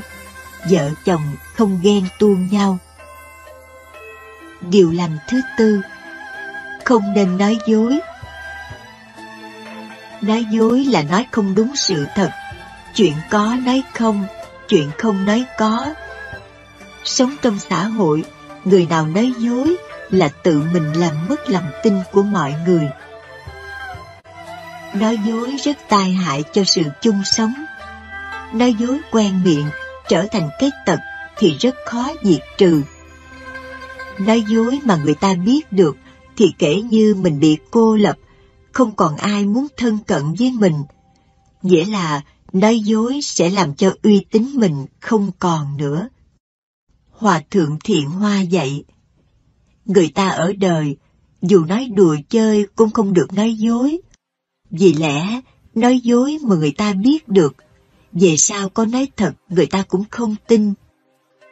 Nhất là người tu theo Phật giáo lại càng không nên nói dối. Vì nói dối cho rằng mình chứng thánh hay đắc đạo thì tội lỗi càng to lớn. Bởi nói như thế sẽ phạm tội đại vọng ngữ. Tội đại vọng ngữ sẽ đọa vào 3 đường ác. Kinh Vị Tằng Hữu Thuyết Nhân Duyên có kể câu chuyện 5 vị tỳ kheo giả làm người tu hành đắc đạo. Họ đến một vùng đất lạ, cất một cái bục cao, che phướng, che lọng, rồi một người lên ngồi nghiêm trang, mắt liêm diêm. Còn 4 người kia đi vào làng, kêu gọi mọi người đến xem có một vị tiên tu hành đắc đạo. Nếu ai đến lễ lạy cúng dường sẽ được nhiều phước báo. Cứ thế mà họ thay phiên nhau đi quảng cáo đồng bạn của mình để được cúng dường. Kiếp sau đó, vào thời Đức Phật còn tại thế, có 4 người khiêng kiệu và một người bảo vệ kiệu của hoàng hậu đến nghe Phật thuyết pháp. Khi hoàng hậu đi nghe pháp thì cởi bỏ vòng vàng, nữ trang để trong kiệu. 5 người phụ trách kiệu xe thì nằm ngủ, ăn trộm đến ăn cắp tất cả nữ trang của hoàng hậu. Quân lính cho tra khảo đánh đập tàn nhẫn. Bà đến thỉnh ý Phật về nhân duyên gì mà có chuyện như thế. Đức Phật đáp rằng, 5 ông đó kiếp trước là 5 thầy tu giả mạo, còn bà là một tín nữ sùng đạo, hết lòng cung kính cúng dường họ. Bây giờ họ phải làm lính khiêng kiệu cho bà để đền nợ trước. Nghe xong, hoàng hậu vô cùng kinh hãi, sợ mang tội với thầy nên bảo tha và không cho họ khiêng kiệu nữa. Nhưng họ khóc lóc, quỳ lạy năn nỉ: xin lệnh bà rủ lòng thương xót, cho chúng con tiếp tục hầu hạ lệnh bà. Chúng con hứa từ nay sẽ cẩn thận, không bao giờ dám ngủ quên như thế. Hoàng hậu thỉnh ý Phật, thì Đức Thế Tôn trả lời: nghiệp báo, họ trả nợ chưa dứt, thì làm sao mà họ ra đi dễ dàng được. Người nói dối để cứu người hay vật thì không phạm tội. Trong kinh có kể chuyện, tiền thân Đức Phật là một vị sa môn, đang ngồi thiền trong rừng. Khi nhà vua và quân lính đi săn, đuổi theo con nai, đến chỗ Đức Phật thì mất dấu. Họ đến hỏi vị tỳ kheo: ông có thấy con nai chạy về hướng nào không? Vị thầy tu lẳng lặng không nói. Quân lính nổi giận la hét và lôi thầy tu đến trước mặt nhà vua. Vua lặp lại câu hỏi trên thì thầy ấy đáp như sau: thưa đại vương, tôi là kẻ tu hành, giữ gìn giới luật thì không được nói dối và cũng không được sát sanh. Nếu tôi nói không thấy là tôi nói dối và phạm tội khi quân. Nếu tôi nói thật để đại vương giết con nai thì tôi phạm giới sát sanh. Xin đại vương tha thứ và cho tôi miễn trả lời câu hỏi này. Nếu đại vương bắt tội thì tôi sẵn sàng chịu chết, chứ không thể nào trả lời cho đại vương được. Trong lịch sử Việt Nam, thời vua Quang Trung, khi quân lính truy lùng chúa Nguyễn Ánh, ông phải chạy vào chùa xin nhà sư cứu mạng. Chùa nghèo và rất đơn sơ. Sư đành cho khiêng một trong 3 tượng Phật xuống đất và bảo Nguyễn Ánh lên ngồi trên bàn thờ, thế chỗ tượng Phật ấy. Khi quân lính đến hỏi: nãy giờ ông có thấy ai chạy vào chùa không? Thì nhà sư bình tĩnh trả lời: A Di Đà Phật, bần đạo bận tụng kinh niệm Phật nên không nghe thấy ai cả. Sau một hồi lục soát, thấy không có ai thì họ bỏ đi.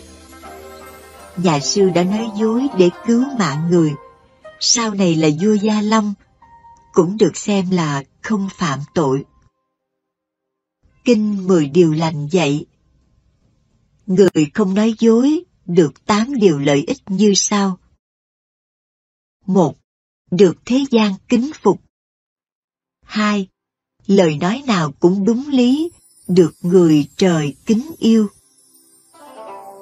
3. Miệng thường thơm sạch, nói ra có mùi thơm như hoa ưu bát la. 4. Thường dùng lời êm ái, an ủi chúng sinh.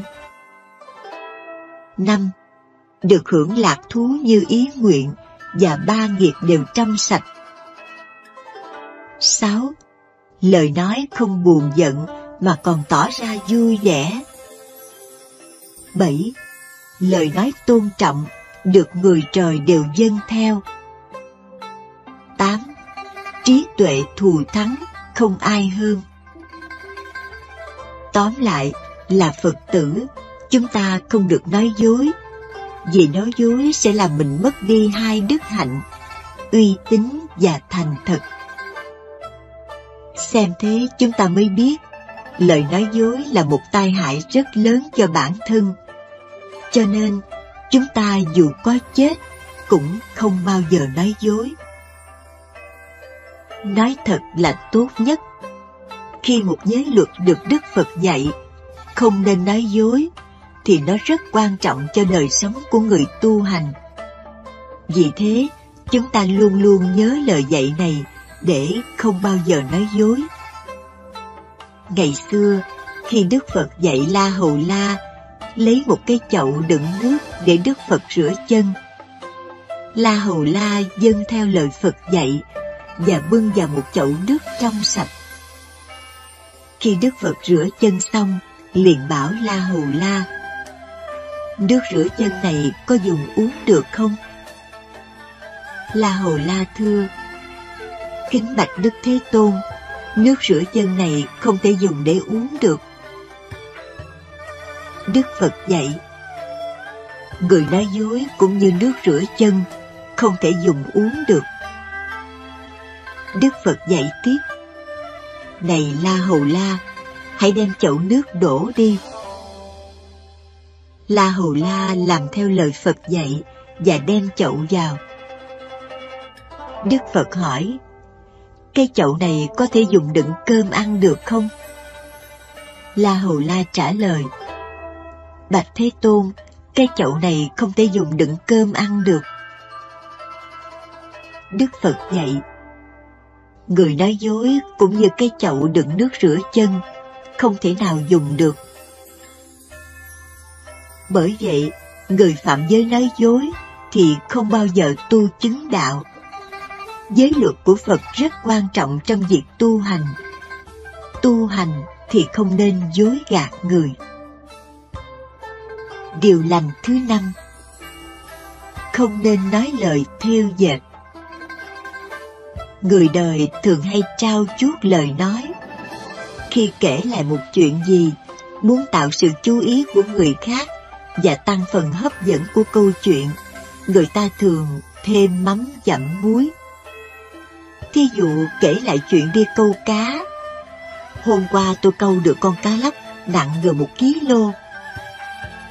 Thật ra, người ấy câu được con cá trào nặng gần 500 gram. Hoặc chuyện chồng đánh vợ. Cái thằng cha ăn ở bất nhân, nó lấy củi tạ mà đánh vợ nó. Thật ra người chồng trong khi gây gổ chỉ mới tát tay vợ mà thôi.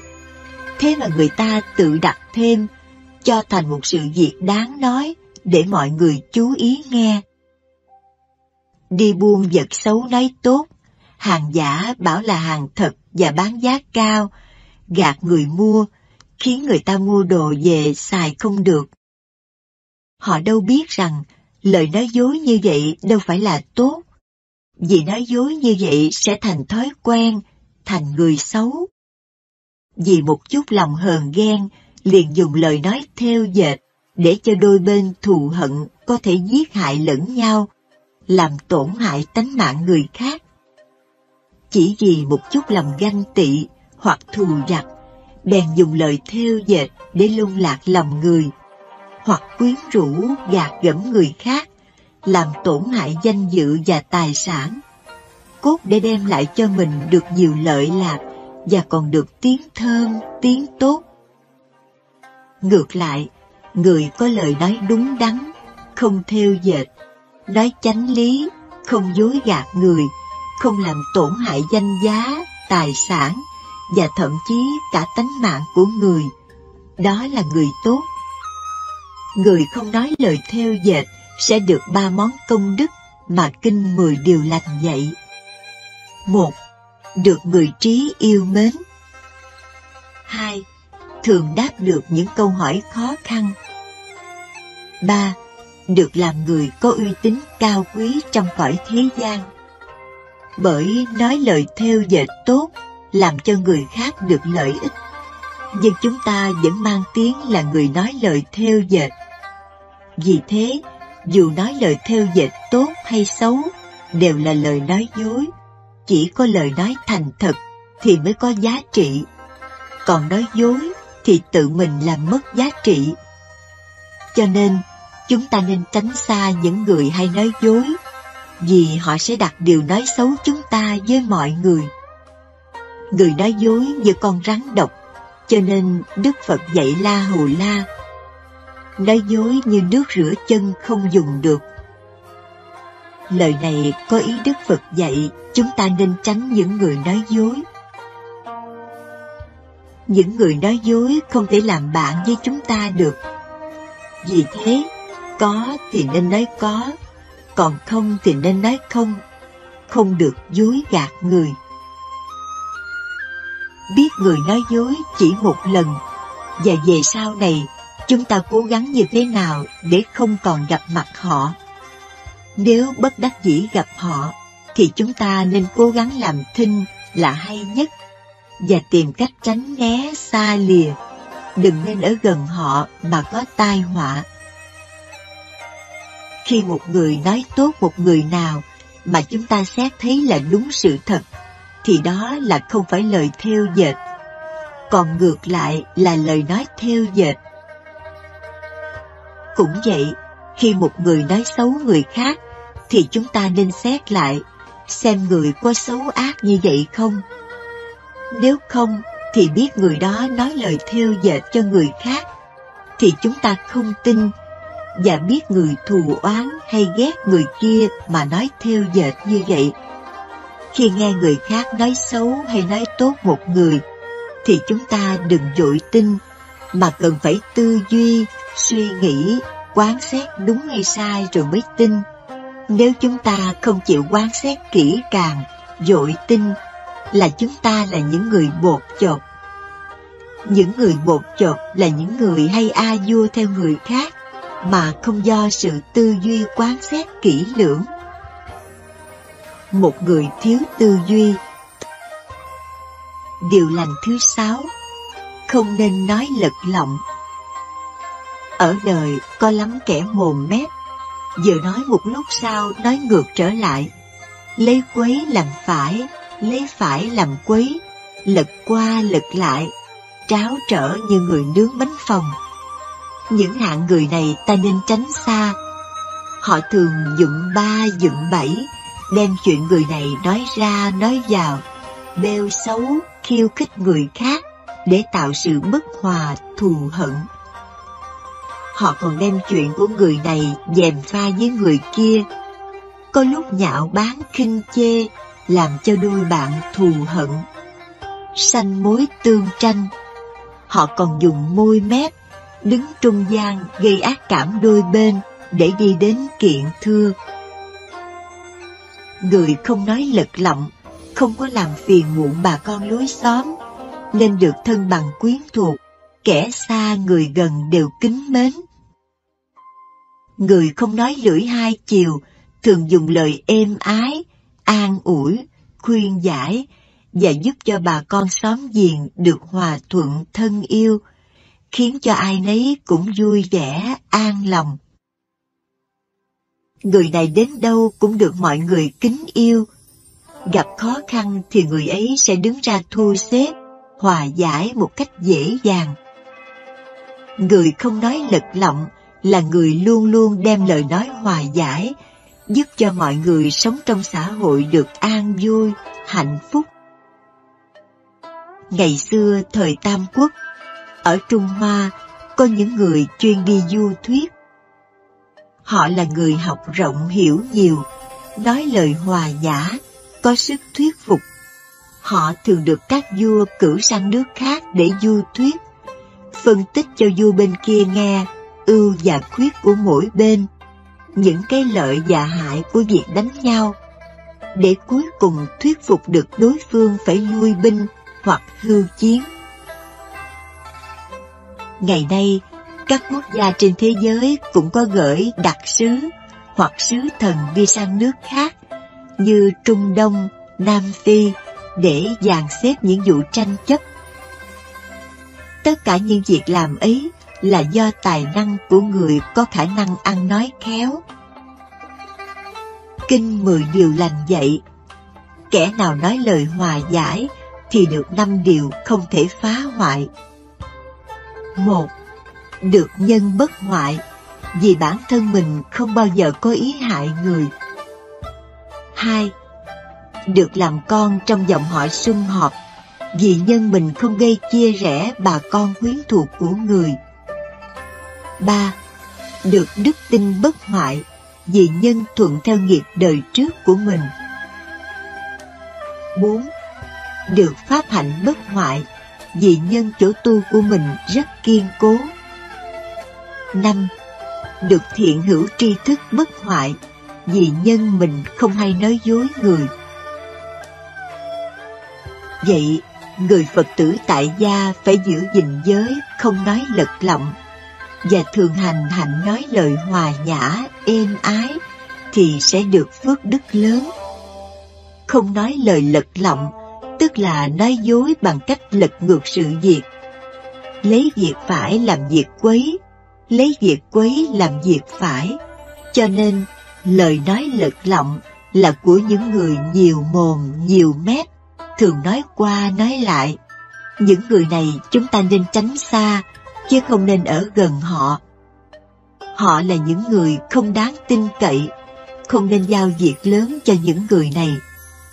Họ là những người gian tham vô độ, khó mà lường được. Nếu ở gần người hay nói lật lọng thì nên dọn nhà đi nơi khác, chớ ở gần sớm muộn gì cũng bất an. Cho nên, người nói dối, người nói lời thêu dệt và người nói lời lật lọng thì không nên làm bạn với.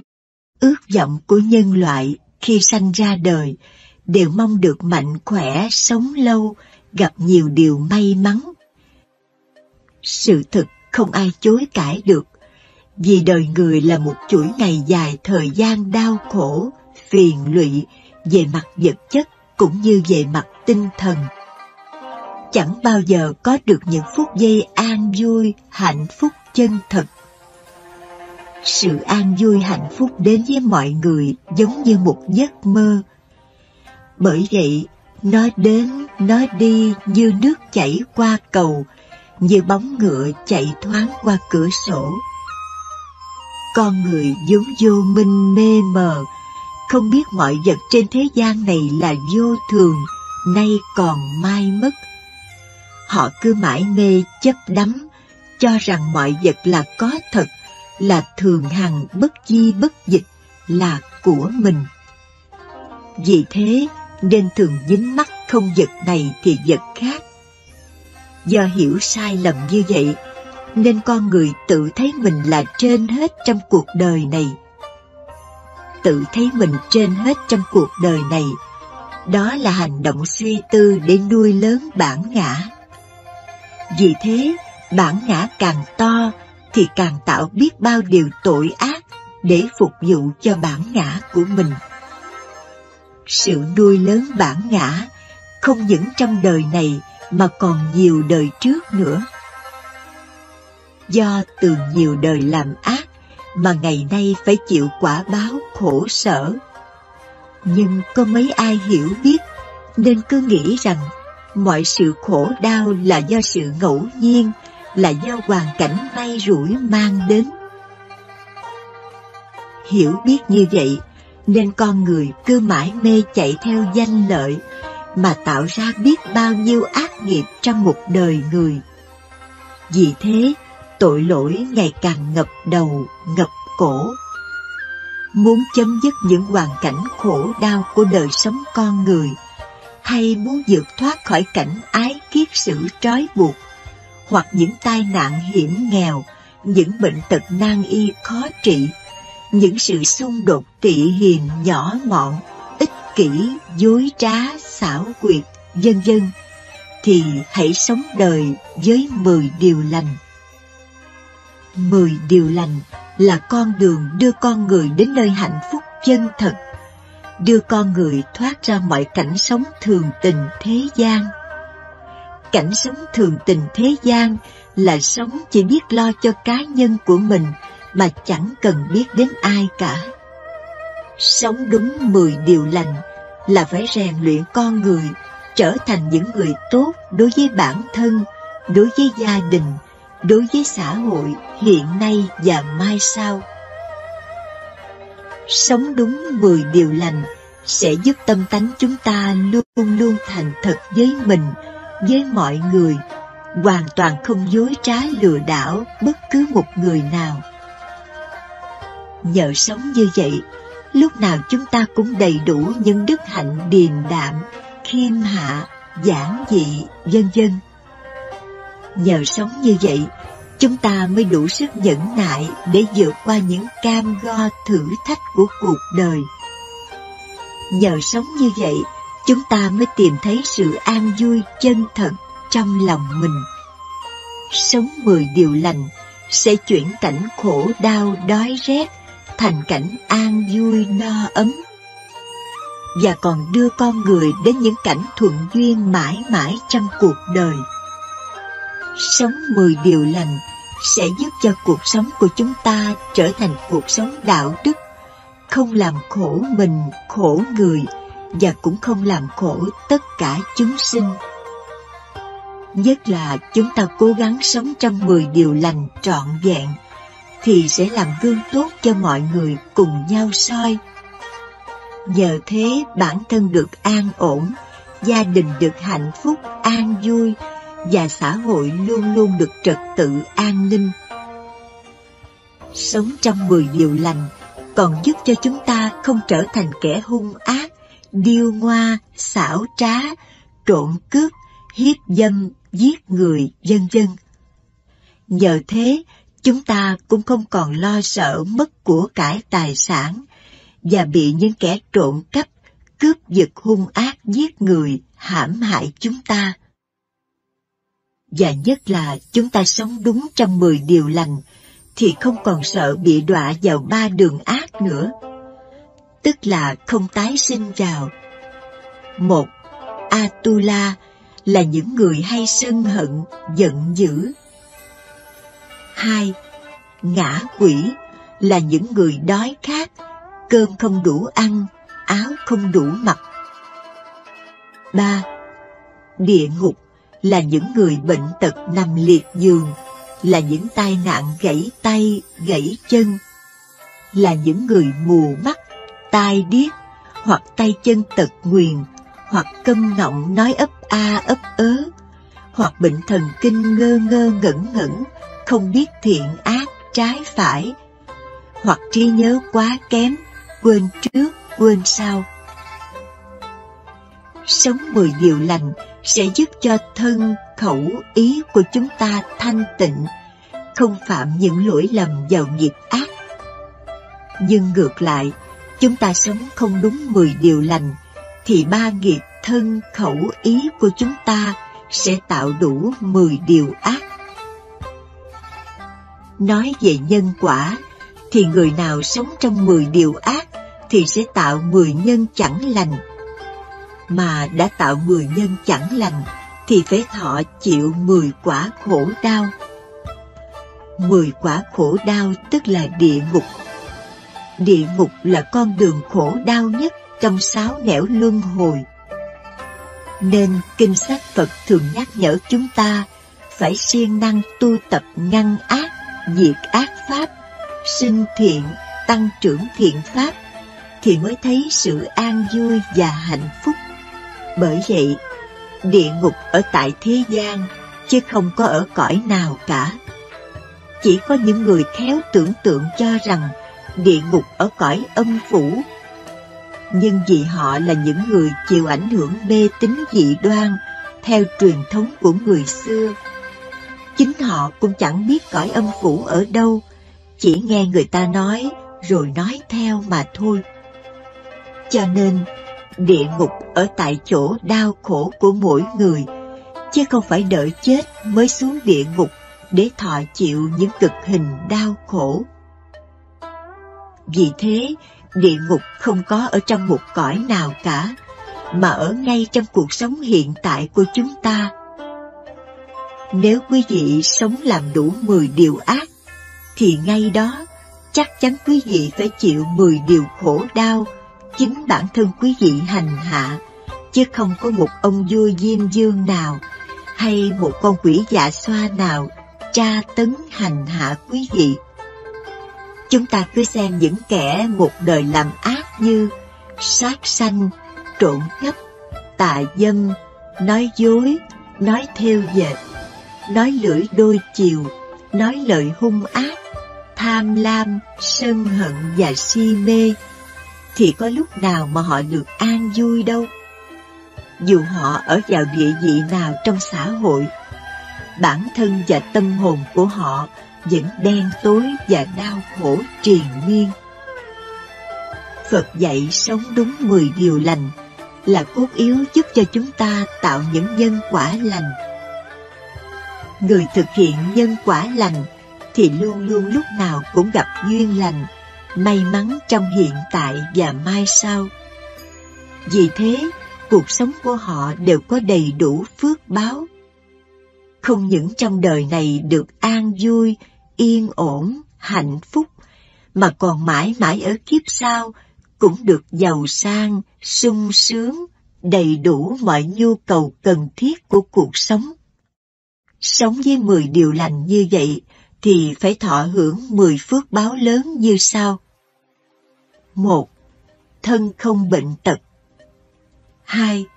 Thân được sống trong cảnh giàu sang. 3. Gia đình hạnh phúc, vợ chồng hòa thuận. con cái hiếu thảo. 4. Được mọi người kính yêu tin tưởng, đồng thời luôn luôn nghe và làm theo lời dạy. 5. Trí tuệ thù thắng, thông minh sáng suốt không ai hơn, thấu suốt lý nhân quả thiện ác, không còn chỗ nào bị ngăn che. 6. Lời nói thẳng thắn, được mọi người kính phục và yêu mến. 7. Nói lời êm ái ngọt ngào, ai nghe cũng vui mừng và yêu thích. 8.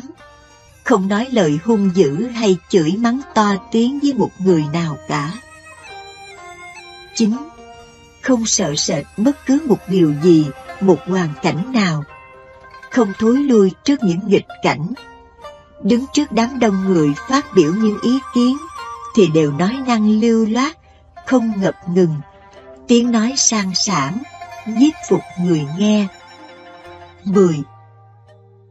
Ba nghiệp thân khẩu ý đều thanh tịnh, không bị nhiễm ô bởi một dục lạc nào trong thế gian này.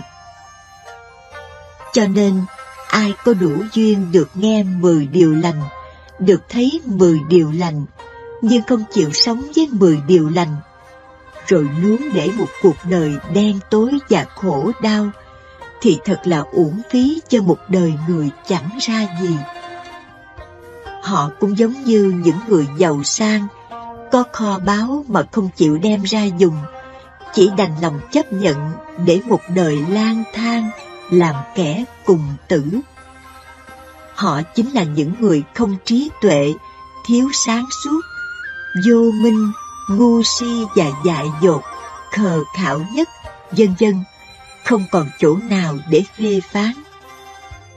Bởi vậy trong đời, nếu ai gặp được 10 điều lành trong đây, là người đã gieo căn lành trong nhiều kiếp, chứ không phải trong một kiếp này.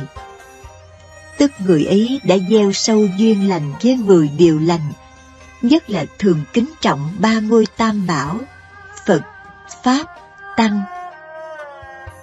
Do gieo duyên lành này mà ngày nay mới gặp được 10 điều lành. Nếu đời nay gặp 10 điều lành mà không thực hiện sống với 10 điều lành này, thì tất cả sự cung kính tôn trọng Phật, Pháp, Tăng chỉ là cơn gió thoảng bên ngoài mà thôi, chẳng có lợi ích gì thiết thực cho cuộc sống. Do 10 điều lành này rất quan trọng như vậy, nên chúng tôi xin quý vị có duyên gặp nó, thì hãy cố gắng sống đúng với 10 điều lành này, thì sẽ thấy phước báo đến ngay, không chờ đợi. Vì chính vừa sống đúng 10 điều lành này, thì có sự bình an cho mình, cho mọi người và cho các loài vật. Kính ghi: Trưởng lão Thích Thông Lạc. Tri kiến giải thoát. Con người sống trong cuộc đời này thường hoạt động tạo ra nghiệp thiện hay nghiệp ác. Nghiệp thiện hay nghiệp ác đều do thân, khẩu, ý của chúng ta. Vì thế, nghiệp gồm có 3 thứ. Thứ nhất là thân nghiệp, thứ hai là khẩu nghiệp, thứ ba là ý nghiệp. Thân, khẩu, ý tạo ra ác nghiệp, thì thân tâm chúng ta thường chịu quả khổ đau như bị bệnh tật, tai nạn, hoặc nghèo khổ, cơm không đủ ăn, áo không đủ mặc, thường sống lang thang đầu đình xó chợ, thường đi xin ăn theo chỗ đông người. Những người làm ác, cuộc sống thường xảy ra nhiều điều bất như ý, luôn luôn không thuận duyên. Họ thường sống trong nghịch cảnh, khiến cho họ phải chịu nhiều sự khổ đau liên tục. Do thân khẩu ý tạo ra nghiệp ác, nên họ sống với tâm trạng đau khổ. Tánh tình luôn luôn hay giận hờn, có khi thương, có khi ghét, thường thay đổi nay vậy mai khác. Nhất là tâm trạng thường sợ hãi, lo lắng, buồn rầu, vân vân. Cuộc sống của họ bất an như vậy. Thấy người như vậy, chúng ta cũng cần phải quán xét lại thân phận của mình, tức là suy tư về thân, tâm, hoàn cảnh và tất cả mọi sự việc, sự vật xảy ra chung quanh cuộc sống của chúng ta, để xem xét đâu là những nguyên nhân mình đã tạo ra những sự khổ đau này, và ai là người đã gây ra sự khổ cho chúng ta, hay chính chúng ta đã tạo ra. Cũng giống như ngày xưa, tại núi Linh Thứ, khi ông Tu Bồ Đề mắc bệnh trầm trọng, ông liền suy tư: cái đau khổ của thân ta từ đâu sanh ra, từ đâu mà nó diệt, khi diệt nó sẽ đến chỗ nào? Nghĩ như vậy, ông liền đến chỗ vắng vẻ, trải tọa cụ, ngồi kiết già, lưng thẳng, ý chân chánh, chuyên một lòng suy tư về thân bệnh, để cố tìm ra nguyên nhân và phương pháp để diệt trừ các sự khổ đau của bệnh tật.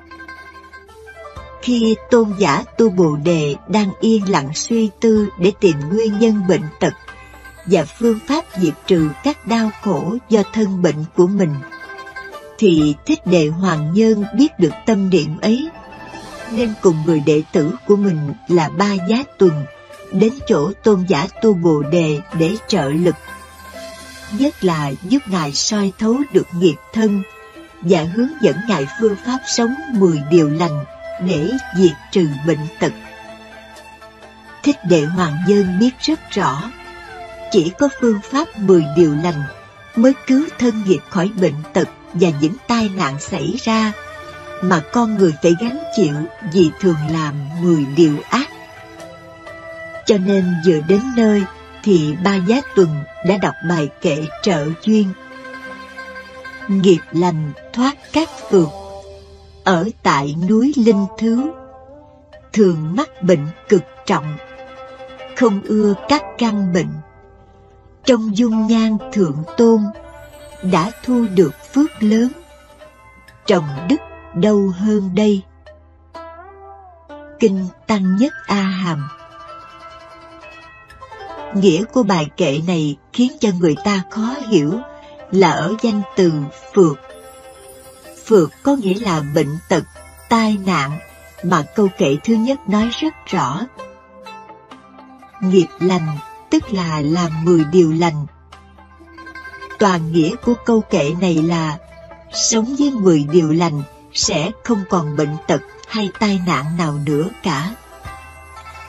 Ba Giá Tuần đã nêu rõ, muốn thoát ra các bệnh tật, tai nạn thì phải sống trong 10 điều lành.